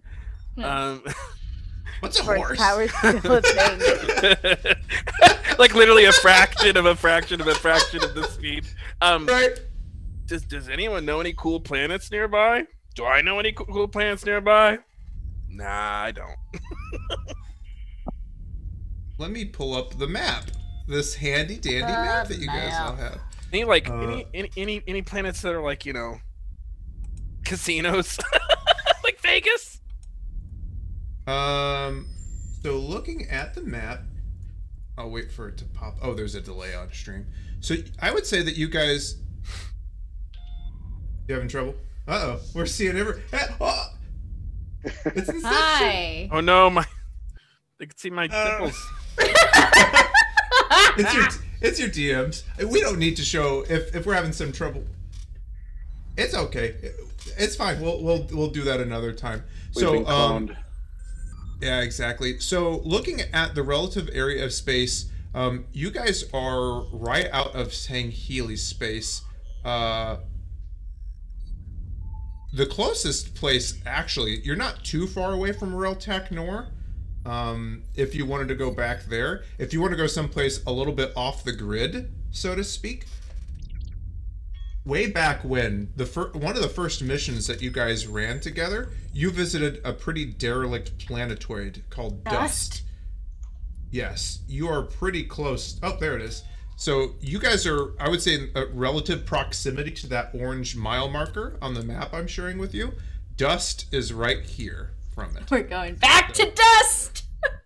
If you wanted to avoid civilization and lay low someplace for a while, you could go to Dust. Yeah, I guess that's what we'll do.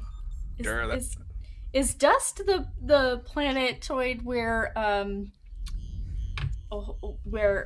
Drake took a whole safe from somebody? No, that was Prax. That's right. Yeah, that's right. Prax. I remember. Dust is where you traded some surveillance equipment for some lost Covenant carbines to a woman named Gyoza, and while doing so, you were actually attacked by Antok's hunters. They tried to ambush you and steal. You were just attacked by a small group of pirates in a bomber. It wasn't like his Cheops or anything. It was an extension of them. That's right. Was that Elysium Dream or season 1? That was before Elysium Dream. That was the episode that we tried to record and it failed. It was lost to time and space, just like that slip shard. That's the secret episode. And that's the Dust episode. Before we go there, let's change the ship's tattoo. Anything from me to be able to do that? Yeah. You know, I'm not even going to make you roll for it, Drugel. There's no time pressure here. And you guys are kind of hanging out in space. I would say the biggest time pressure is, that Antok does have a luminary on their ship, and they can track that slip space shard. So you get the feeling if you hang out in one place for too long, he's going to figure out where you are. But 8 hours, not going to do it. And this is probably too big of a question, but since Drugel was convinced that they were able to kind of contain the anomaly, is there a possibility that they could change the shield so that the shard is not visible on like a kind of match the wavelength of the shard and then stop it? I wouldn't say that's too big of an ask. Like within the time frame, you could start working towards that. But you would want to change the serial number first, and that's going to take several hours, just because it's basically a black box, and the manufacturers don't want you doing it, so you risk blowing up the ship if you do it wrong. So you're going to have to take your time. But Gotcha. you could start working towards that in your downtime. Then that's what I'll do, because I don't necessarily need to go to this meeting unless Cassie wants me there. Okay. And I would relay that to Cassie. I think it's fine if you stay back and work on this. Yeah. See if I can stabilize the shard at the same time. So, so just so I understand the order of operations here, you guys you're planning on going to Dust to lay low, right? Are you trying to change the serial number before you fly to Dust? That would be Drugel's suggestion. Okay. And then where would you like to meet your contact, Cassie? At Dust? Okay. Yeah. Okay, so you give them the coordinates of that, and they would show up. Okay, that makes sense. Do we have to go EV and repaint the hull? You absolutely could. So, I mean, changing the transponder code will get you like 80% of the way there, because, like, you know, visually seeing a ship in space is actually, like, you know, not, unless you're right close. But upon closer inspection, yeah, like, you've got a Unified Authority flag painted on the outside of your ship. You could probably paint over it. And there's also, like, we could leave this ship somewhere away from Dust and just take the Nuria in, and maybe the Nuria could get some actual repairs while we're on Dust. Just to let you know, there's no facilities on Dust. Dust is a derelict rock. That's right. I didn't remember. Okay, well. That was the one that the planet cracker fucked up, and now it's abandoned. Okay, all right. Well, you know, whatever. But if you want a suggestion from Chase, the GM, Yes. just knowing the world, if you guys change the serial number, you guys could probably go back to Reltech Nor or someplace like that safely. And then there are repair facilities there. Okay. So we could get to Dust and I could have the meeting, like the meeting could happen while Drugel is dealing with this, the codes. Yeah, you guys Then do have that's- 2 ships. Beautiful. Then I think So that works. Awesome. Cap says, yeah, you know, the shields are down, and, you know, the main gun isn't working, but the slip space drive is fine, and, you know, as long as no one shoots at us, I think we'll be okay. Is the The Nuria Nuria kind of took a pounding. Is the Nuria big enough to bring the Cervantes with it in slip space? You could do what's called, you could basically ride the Nuria's wake. The Nuria and the Cervantes are roughly equal in size, but you know that if the Nuria opens up the portal, the Cervantes could maneuver its way in and follow along. Okay, so because the Nuria slip space works, we could technically turn ours off and not rely on the crystal for now. You do remember, just to let you know, with the first time you jumped, when the crystal was on the rock, it even seemed to... Absolutely, but but we could work towards that. Yeah. And then second question, could we expand the shields from the Cervantes to cover the Nuria if they were close enough? You could. Okay. Okay. If you wanted the Cervantes to come along. And by the way, what would you guys be changing the name of the Cervantes to? Or is We can that talk TBD? about that later, maybe. Yeah, let's I don't know. We could do that. Yeah, we'll get to 9 o'clock soon. So if you guys want to start brainstorming on a name of a ship, Yeah. that's cool. Okay. So, is anyone going with Cassie and Catbap to Dust? And is anyone staying back on the Cervantes while Drugel tries to change the serial number? File off the serial number.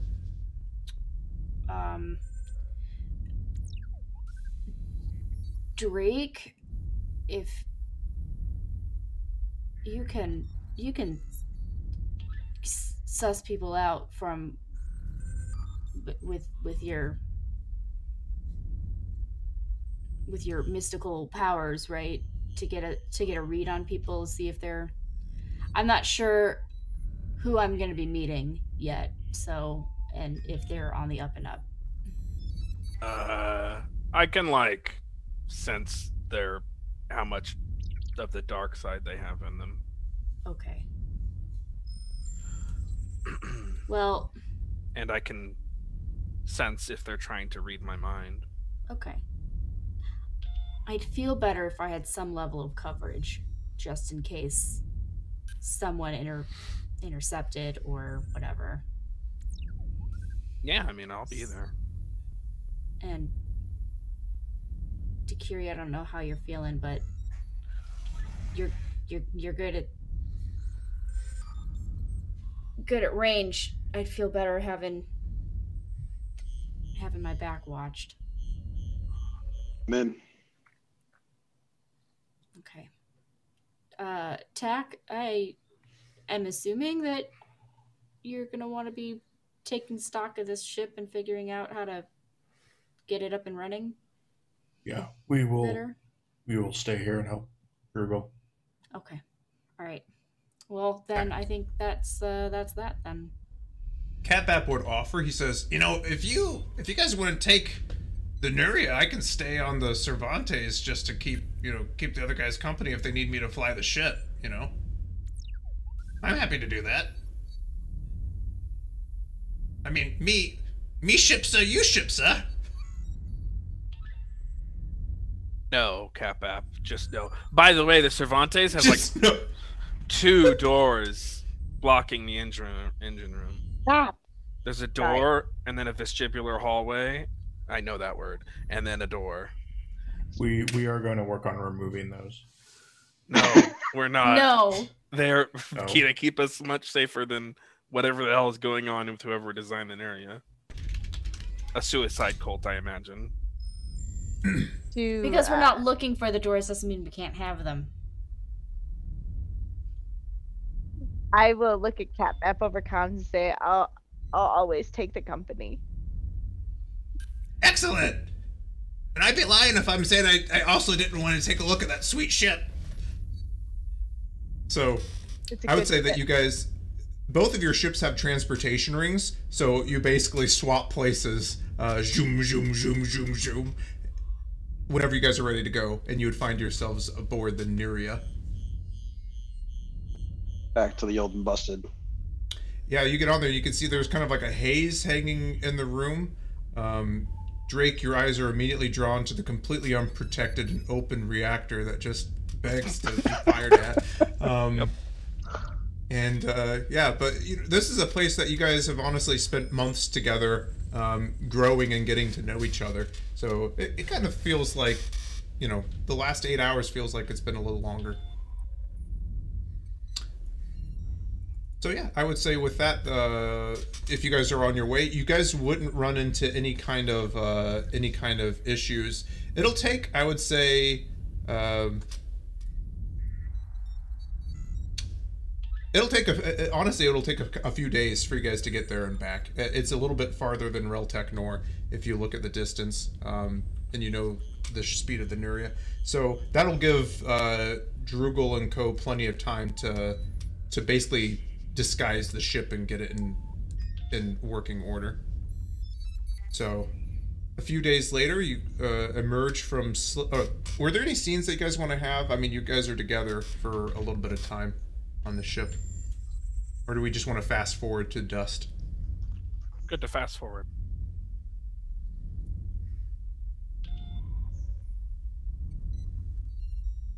Yep, same. I'm okay. Okay.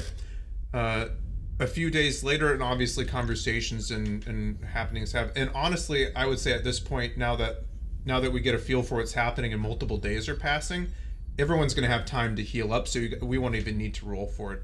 Over multiple days, you guys are able to recover from your wounds and exhaustion. So let's just go ahead and wipe those. We didn't...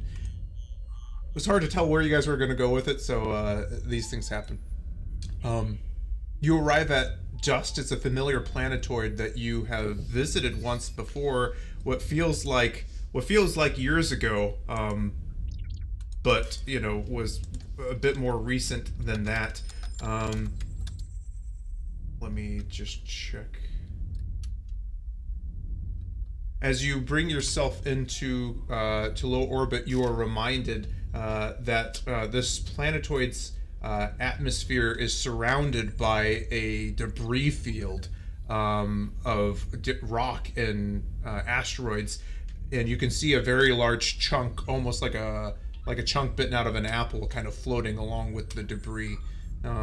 The evidence of the planet cracker incident that occurred when they were trying to extract large amounts of resources from this mineral-rich planetoid.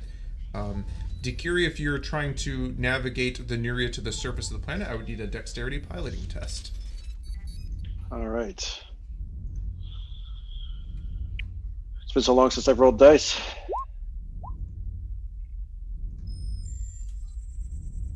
Will a 17 do it? 17 does it. To put it in perspective, I think that's a... Oh, it's 18. 18. Because 18. The fatigue is wrong. Oh yeah, exactly. Yeah, you're no longer under fatigue. Yeah, exactly. An 18 does do it. I mean, that's a formidable test right there that you were able to surpass. So you can see you're bringing the Nuria. She, after flying the Cervantes, the Nuria feels like a giant school bus. Yeah, like driving a school bus, exactly. Doesn't respond to your touch quite in the same way that that the Cervantes does, but you're able to navigate around the worst of the asteroids, a few of the smaller ones pinging off the outer hull, and you bring it down to this kind of gray and desolate wasteland. And you can see already waiting there for you is a small green, it's a probably a 6-passenger, almost like a shuttle, long-range shuttle, waiting for you.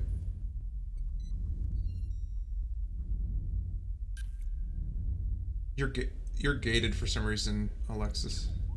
Well, that's at least a good sign, is what I said. As you as the Nuria touches down, you can see the silhouette of a lone figure kind of step out of the ship. You know that there's a breathable atmosphere for now on Dust, and you actually, I have the soundboard for this. I will just pull it up since you're no longer on a ship. Ah.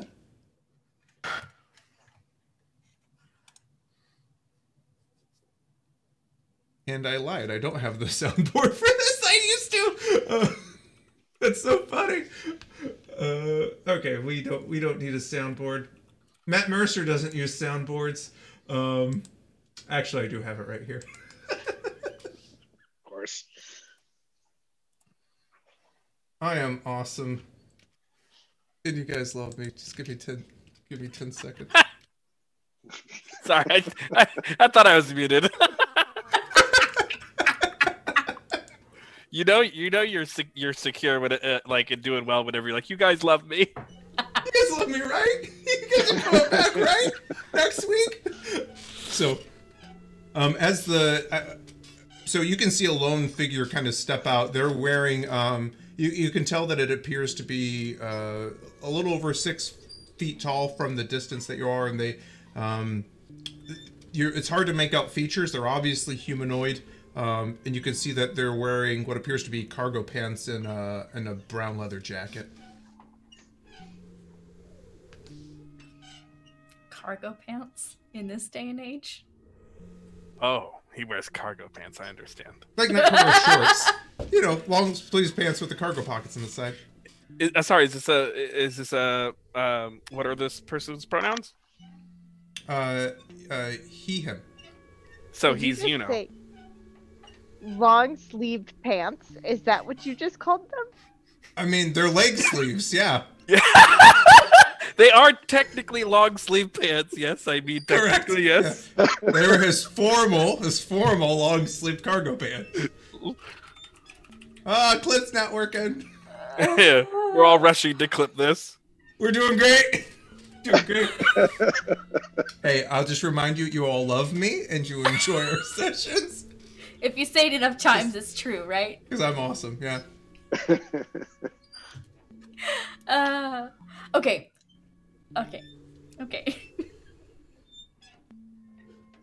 He's approach waiting the out. man with long sleeve pants. Gotcha. As you step out of the cargo bay hold of the Nuria, you kind of feel the sting as some of like the sand is blown against your face. The desolate landscape of dust, you can see whatever terraforming they did to make it habitable is kind of waning. These kinds of planetoids need a lot of upkeep, and it's been abandoned for years, but you remember that it makes the perfect place for a secret rendezvous. So as you approach the man, Cassie, he steps out from underneath kind of the overhanging cargo bay door, and you actually see a familiar face. It's a Denobulan man, mask presenting. He's a little bit older than you remember. His features a little bit more worn. But this is Tashin. He was actually a member of your organization. I know you haven't mentioned the name of it yet, so I'm not gonna say the name out loud until you do. But he's a member of your organization that you actually remember training, 10 years ago or so, before you kind of took your leave of absence.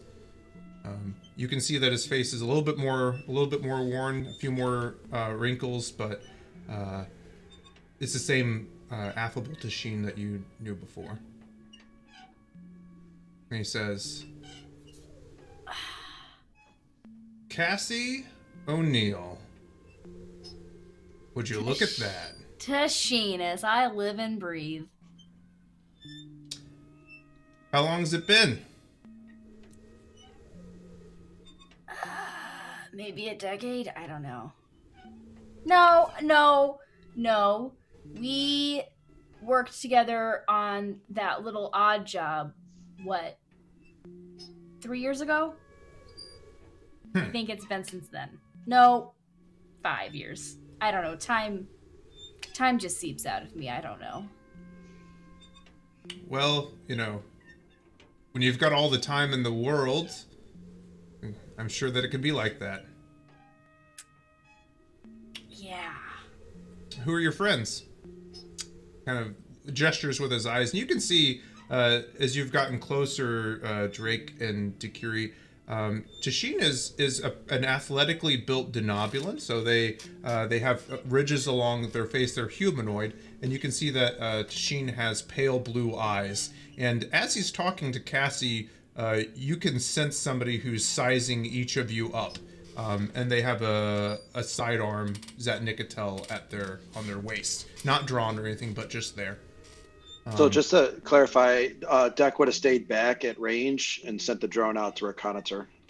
Okay. So yep. So the drone is kind of hovering there, right? It's flying around. Yeah. Ah, okay. Perfect. Hi. Oh, yeah. Hi. I'm Drake. This is Droney, the drone. Droney the drone. Well, so the drone was to fly around the perimeter. Yeah. So it's not just hovering though; it's like around. This is Droney. There they go. Sorry. I love it. No. Droney McDroneface. You know what? Let's a trillion bits in chat to rename it Droney McDrone. Trillion. Literally like $1 billion. Jeff Bezos, if you're watching. Yeah, we might be able to be talked down from $1 trillion. So he says, Good gosh. He kind of inclines his head. He says, "Nice to meet you."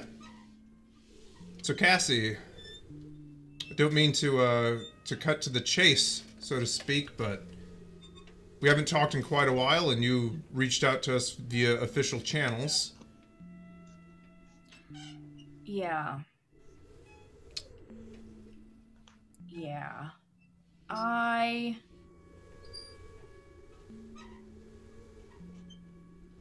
Well,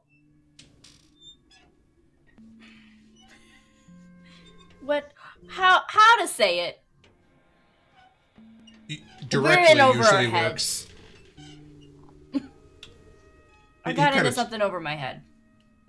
He kind of chuckles, and you can see with their almost disconcerting elastic smile as his smile goes much further than human musculature would allow. But it's the kind of warm smile that you remember from your time training with him. He says, "You don't say." All right, well, you don't have to be condescending about it. I mean, I'm just bemused by the situation. I don't. Cassie O'Neill in over her head?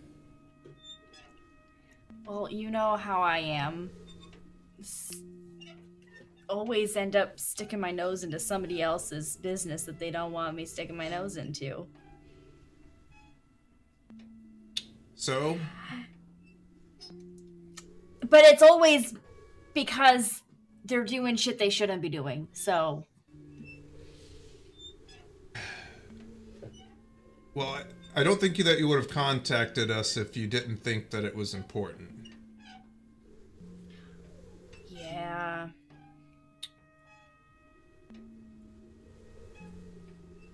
So give me a sit rep. And he kind of leans against the wall of his ship. All right. So since we're speaking, since we're speaking plainly here,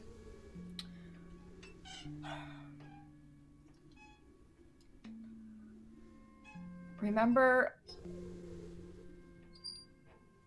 that big ass halo ring that blew up like 100 years ago? I mean, I wasn't around for it, but I've read the reports, yeah? We found a piece, and so did other people.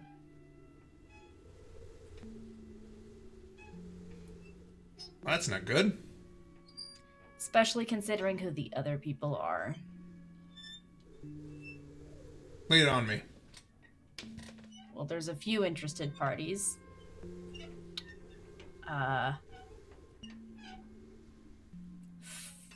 About 20-ish years ago, the UA.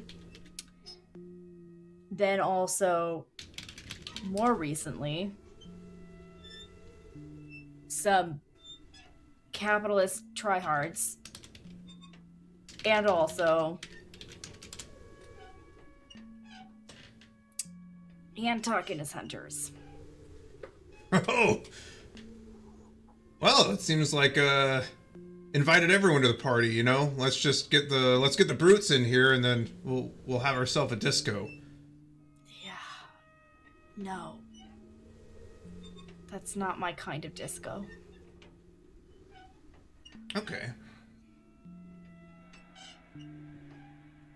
So there's a chunk of an ancient alien super weapon, Forerunner super weapon laying around, and there's a bunch of people looking for it. There's also something that defies reality on that thing. Okay. Yeah, but we beat it up, so... We did beat it up. We left it there unconscious because we kind of had to run. Yeah. It might be indestructible, but it's fine. We have no idea, honestly. Like, the fact that we, still exist is, good, considering, I think. So there's some sort of anomaly that, like, takes things out of reality or into slip space or something. I don't know, but it's terrifying. But you could shoot it. Yeah, more or less. It's always a good sign. Don't let it hit you, though. Well, Took a whole chunk out of some guy's chest. It was just not there anymore. Like, not like torn open, just like missing.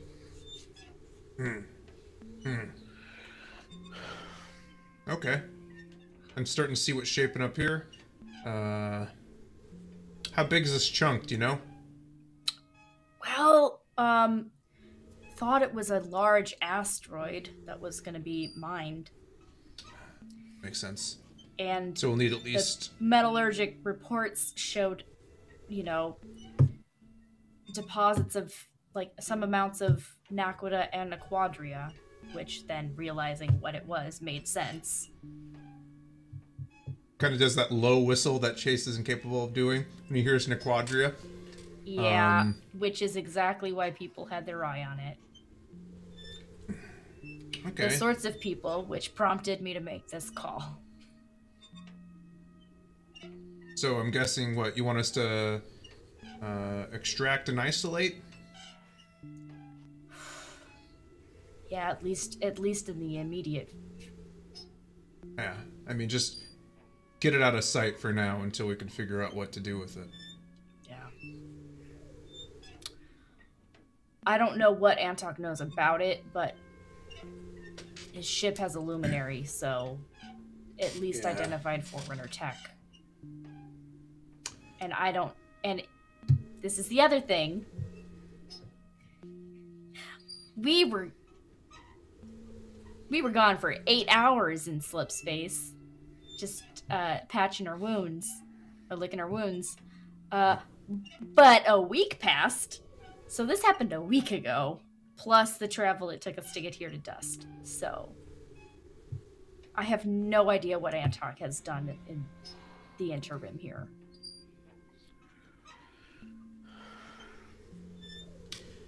I see. Yep. And the time issue. This, you said that you were in slip space for several hours, and it took you over a week. Yeah. Is this a result of the artifact that we're supposed to go recover? This Halo shard.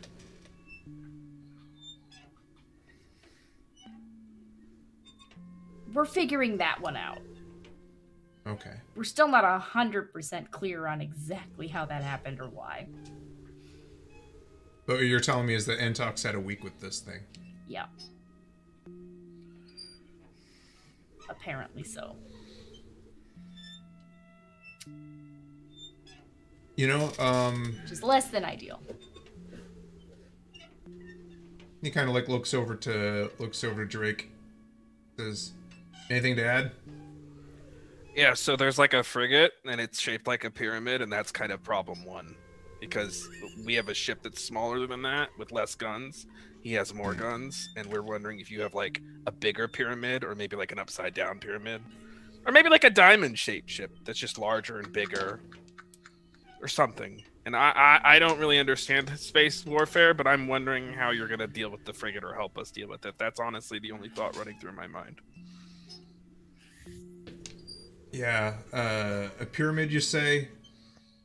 Is it Cassie? And he kind of looks over. Is it a Cheops or is it a Hatak? It's a Cheops. I could have answered that. Oh, sorry. Well, I heard Deck say it earlier, so I remembered it. He kind of like leans back, and you can see he's got a little bit of stubble on his face, and it's been a little bit of it's going gray, and he kind of scratches his fingers across it as he's thinking. Says, Cassie, I think we can help, but I think I got to lay something here on the line. I'm gonna give it to you straight, like a pear of cider made with 100% real pears. You know, when you stepped away from, and he kind of looks over to Drake, the organization 10 years ago, you pissed some people off. Well, they're entitled to their feelings. Well, they didn't want me to come here. Some of them didn't. But, well, you were always a straight shooter in my book. So I came. If you're asking us, I know about Antok. I know what the kind of forces he wields. He reports to Veskel, right? That's a pretty sizable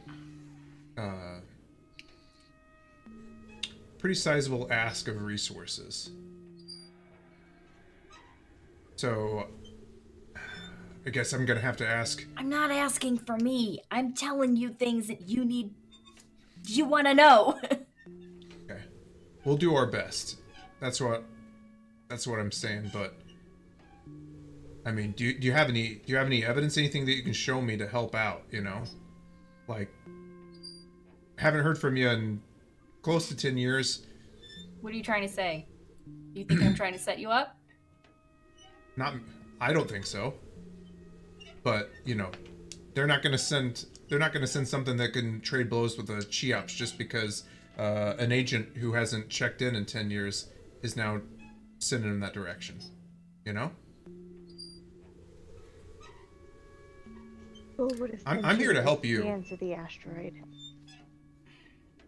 Scans of the asteroid? So, Cassie would be heading into this meeting with, some level of information that Drugel compiled, it sounds like. Sure. So, you didn't swipe. His hand terminal beeps, and he just kind of not discreetly, but just looks down at it. Nods, says, "Well, shit, that's a problem." Yeah. Yeah, if I may. And Drake is going to gesture over to an empty space, and he's going to project an illusion that mimics like our trials and tribulations there, scene by scene. You can tell if you look at his response. His eyebrows raise just like half a centimeter. He is surprised, but he does his best not to show that surprise that you conjured a source illusion in front of him. But he takes in the scene, and after it concludes, he says, "Well, you've been keeping busy."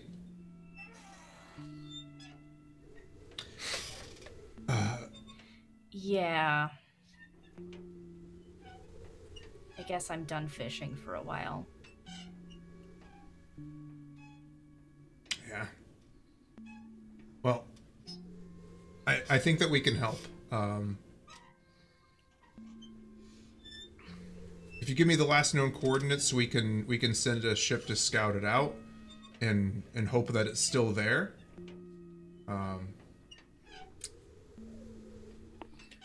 You can scout, but you probably want to be prepared to deal with something in force instead of just having a scout ship having to go report back. Oh, I mean, don't. I'm not the one calling the shots at this point anymore, but that's just my opinion. Oh, I think you kind of absconded yourself of that responsibility when you left 10 years ago. That's my job now, to lay out the op. Drake just like is thinking to himself, that was a read. And Cassie, you can tell that there's no Tashawn pretty well. Tasheen, sorry, I misspoke. Tasheen, you don't take that as him. There's no malice in what he said. He's basically trying to tell you what the pecking order is now.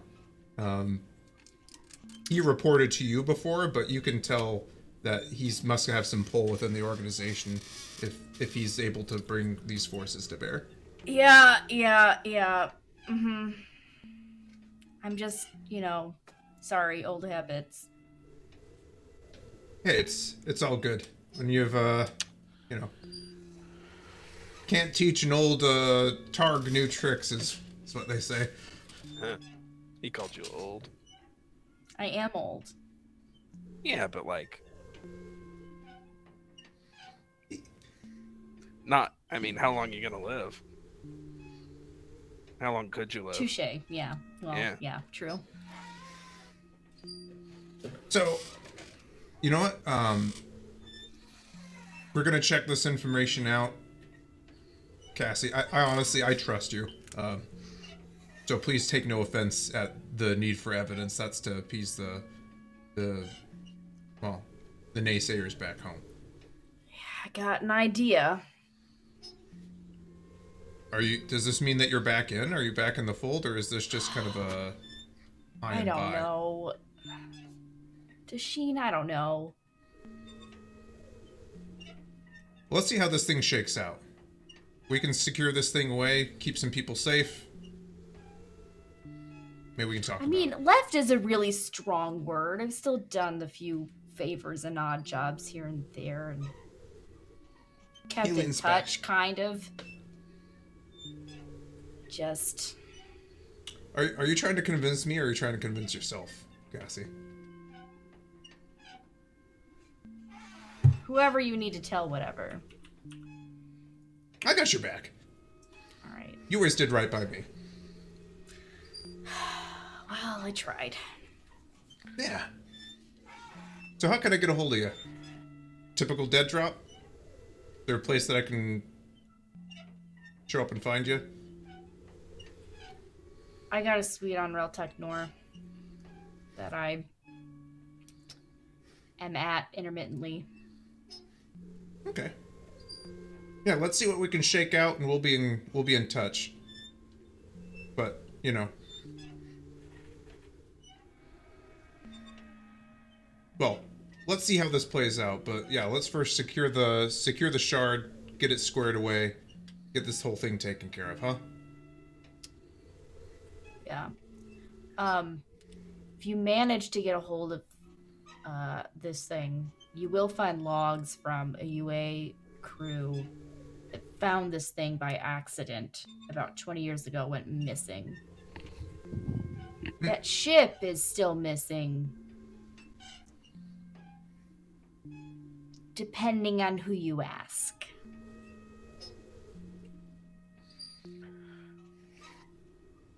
What kind of a ship are we talking about?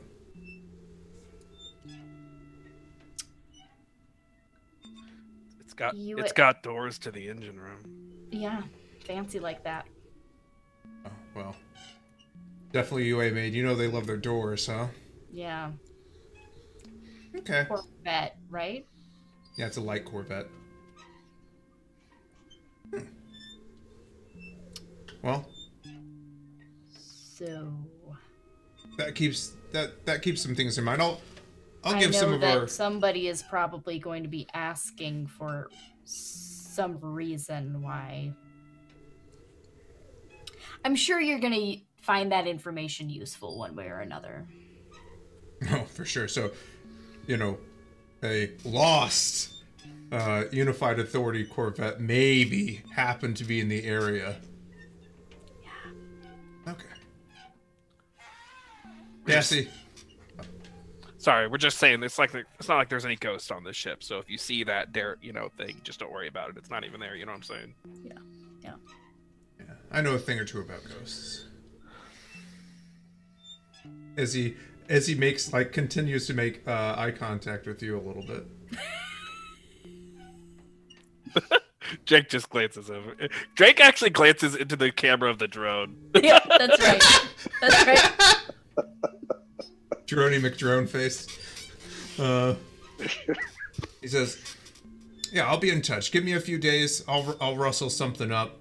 I'll let you know either way what we end up finding. My hope is that maybe Antok, lost interest in this thing and left. If he, Antok's not exactly known for, but even a dog knows when it finds, or a warg knows when it finds a bone. So, Cassie, I'm honestly glad that you called. It's good to see you again. Glad you're doing well. Yeah, we're still out here doing good. Glad that you called us. Yeah. Sorry for whatever awkward position it puts you in. But I mean, it's all good. What else was I gonna do? Oh, you did the right thing. I mean, You know that. I know that. Yeah. I guess that's all that matters right now. People are assholes. They get butthurt over stuff. I mean. Yeah. Well, if there's anything else, I hate to ask. No, no. I don't want to know. Never mind. That's I the don't- right. No, I don't want to know. I'll ask you later if I'll think. I don't want to. Never mind. I'm not opening the can of worms right now. Never mind. He kind of like looks at you side-eyed and he says, well, if you don't mind, I've got Forerunner super weapons to find, pirates to see. I'll be in touch. Good luck. Sweet Unreal Technor, is it under your name, Cassie, or are you that bold to... I don't know, man. If people are gonna come for me, they're gonna come for me. All right. Oh, cool. He kind of, and he actually does look up and he gives a little salute to the drone that's been flying around over and he says, Drake. And he kind of goes back up onto the ship. You can see the wind whipping at the leather jacket and the cargo hatch starts to recede.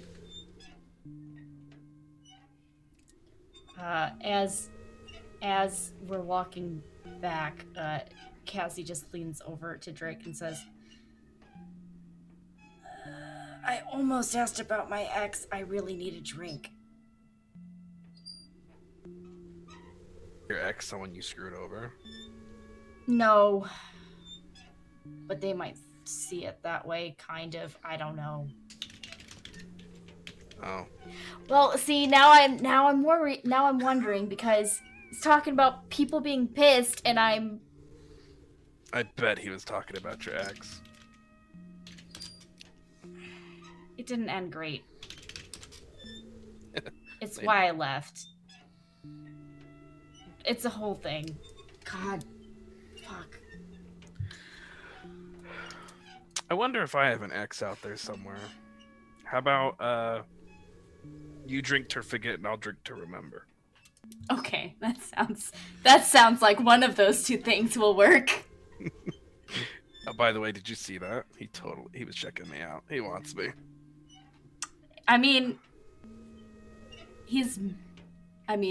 in typical Denobulan fashion, married, swings all the ways, has several spouses, and they all play outside their fields. So. Yeah, I mean, married never Go stopped. for it. Yeah, married never stopped me before, so. Well, what I'm saying is it's not like it's boundary crossing for him. So, way less baggage.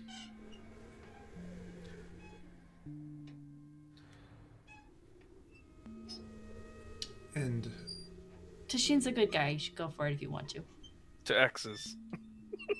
Good God.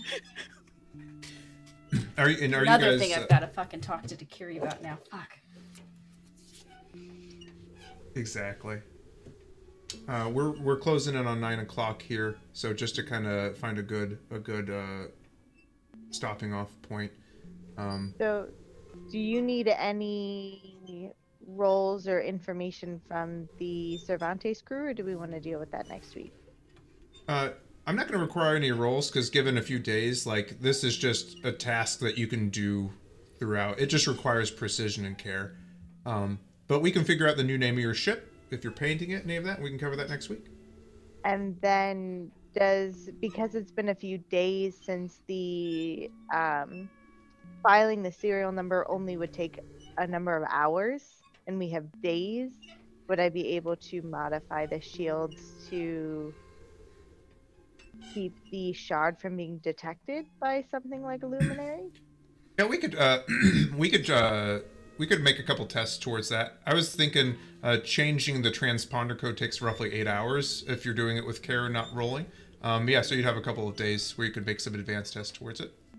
So yeah, Okay. we can cover that next week. Perfect. Tack, is there anything that you were going to try to do, or do we want to cover that next week? We can cover it next week. Gonna find some spray paint.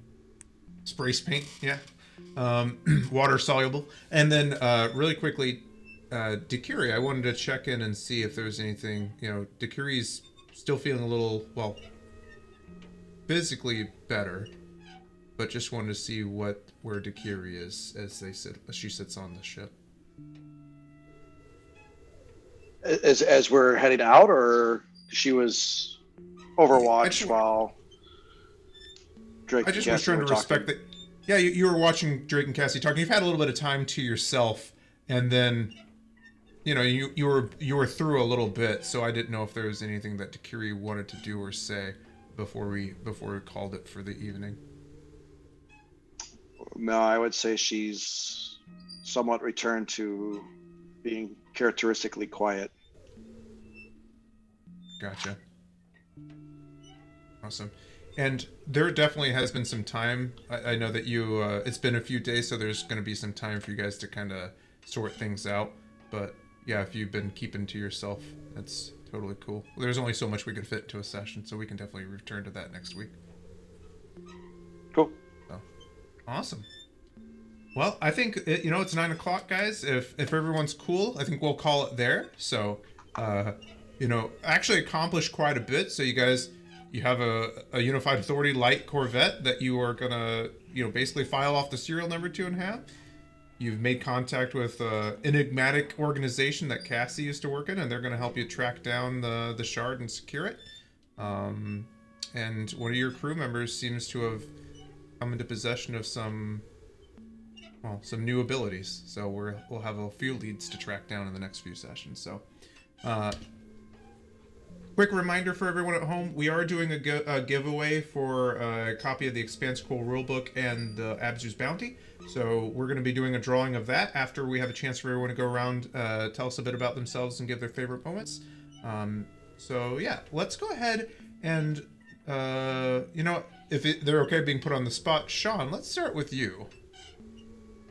So I'm Sean. I'm here with this lovely crew every Saturday.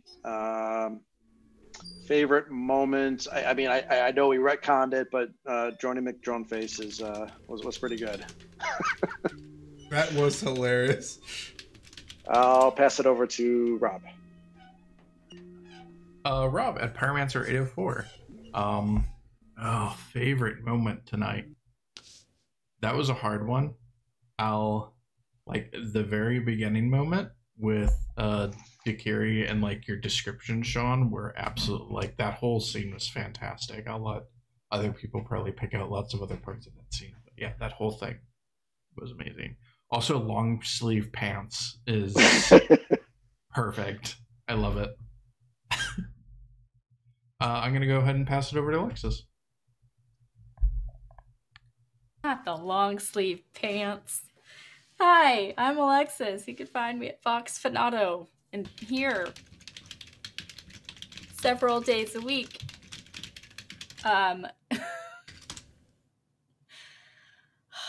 I played Cassie this evening, and oh god, I wasn't prepared for a favorite moment yet. There's a lot that happened this session.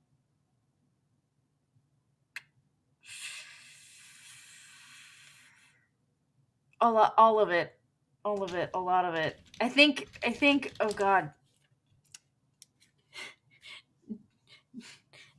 Deqiri blowing up the little Palak's little drone, I think, was great. And just the way that Sean was describing the just the waves of anger that were coming off, punctuating sentences and stuff, that was really, really intense. And yeah, it's gonna be replaying in my head for days. Yeah, okay. Liz. Hi, I'm Liz. You can find me at Know When You Know Backwards on this beautiful overlay just right underneath my face. Favorite moment, definitely long sleeve pants, because I tried to clip it.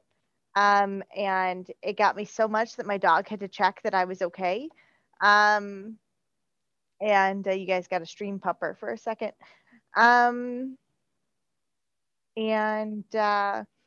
Let's see, make sure that you join our Discord and follow what we're doing. Join us for discussions. I will be back on Tuesday as an individual, streaming some games in the morning. So make sure that you come join us. And I think we'll be finishing up this particular game of Civilization, playing as Russia, Tsar Peter, in Russia. So come join us on Tuesday morning. And then, of course, I'll be back here on Saturday. And don't forget to wear your long sleeve pants. Long sleeve pants. It's cold out there. Stay warm and safe. And I think, Matthew, have you gone already? It's my go. Okay, then I will pass it on. Hi, folks. I am Matthew Foreman. You can find me here on Twitch TV/Dice Priority. You can also find me at Twitch TV/Matt Foreman, where Monday through Fridays I stream retro games during the day, and then in the afternoon and early evening I stream Dead by Daylight, where I am a survivor. I teach you how. Well, you watch me learn how to loop and juke and do things and window tech and tractor tech, and hopefully in that process you learn something too, or at least are entertained. It's a good time. We've been working on palette fakes and window fakes lately, and that's been a lot of fun. My favorite moment tonight, thought it was very good. I thought this was a very strong session considering we weren't fighting. I love fighting, but it was nice to have a session where we didn't have to do that. I think that for me, I loved having that strong opening. I think that's really important. We all like an occasional dithering. That's always fun and good, but it was really cool to have that very strong opening where Chase set the scene and like was like, okay, group A, like engineer room, it's your thing, and then it's their thing, and I like the scene by scene stuff for that. That was pretty great, and I think that was my favorite moment. Also, special shout out to that track that you were playing when we were on Dust. That was really, really good. That was very good mood music. So good job. And I'll toss back to Chase. Thank you, Matthew. Hi, my name is Chase. You can find me at Chase314S on Twitter. You can also find me on all of Dice Priority's socials, where I post dank TTRPG memes almost every day. You can find me here, obviously, on Saturdays, where I'm running Cold Suns, and we'll be coming back in March, which scary is next week, when we get back into our anthology series of Tales from Gashari. I'm really excited for that. Can't wait to get back in the saddle on that whole thing. And if in terms of favorite moments, it's always a cop-out. Like, obviously, I mean, Sean did a fantastic job with that opening scene. And honestly, I also want to say, a lot of what I've really enjoyed about this season, I'm going to take it at a more meta level, is that I've been working with the players on their lore and backstory, and they've been pretty much building and informing the lore. So a lot of these things that are coming to fruition, like this contact and talk and all that, I've helped guide the things a little bit, but it's mostly been the players' ideas, which I really love, that they can help build the universe together. Did March just March? I think Chess Cold Suns next week. All right, well, whatever that is, we're here next week, March. Yep. Don't watch chat, guys. So that, I guess that was my favorite. I mean, obviously, a really strong role play, really strong scenes, and I really am happy to see everyone and their backstories and the lore that they've built coming to fruition. So I really appreciate you guys putting so much thought and effort into the game. Also, thank you very much. I know that we were rated by a couple of folks, so thank you for Grant Ellis for rating us. That was much appreciated. And then I'm trying to scroll up further to see the other name, and it's not letting me. Valdrainth, I believe that's pronounced. Valdrainth. Yeah, there's a number of people on her channel, but she leads like their channel, or they lead their channel, and they were doing Dragon Age earlier tonight. So. Oh, beautiful! Hey, the age system, you gotta love it. You gotta love it. So, really cool. So, is there anyone in the player bundle giveaway? Nope, no one this week. It's all good. It'll be around next week. Our friends over at Green Ronin have supplied us with a bevy of Expanse PDFs, which we are giving away. So stay tuned for your chances to win. We are going to be raiding a friend of ours, I believe, Indoor Recess Crew. Yeah, so stick around. We're going to roll the outro video and then stick around for the raid on Indoor Recess Crew. Thanks, everybody, and we'll see you next week.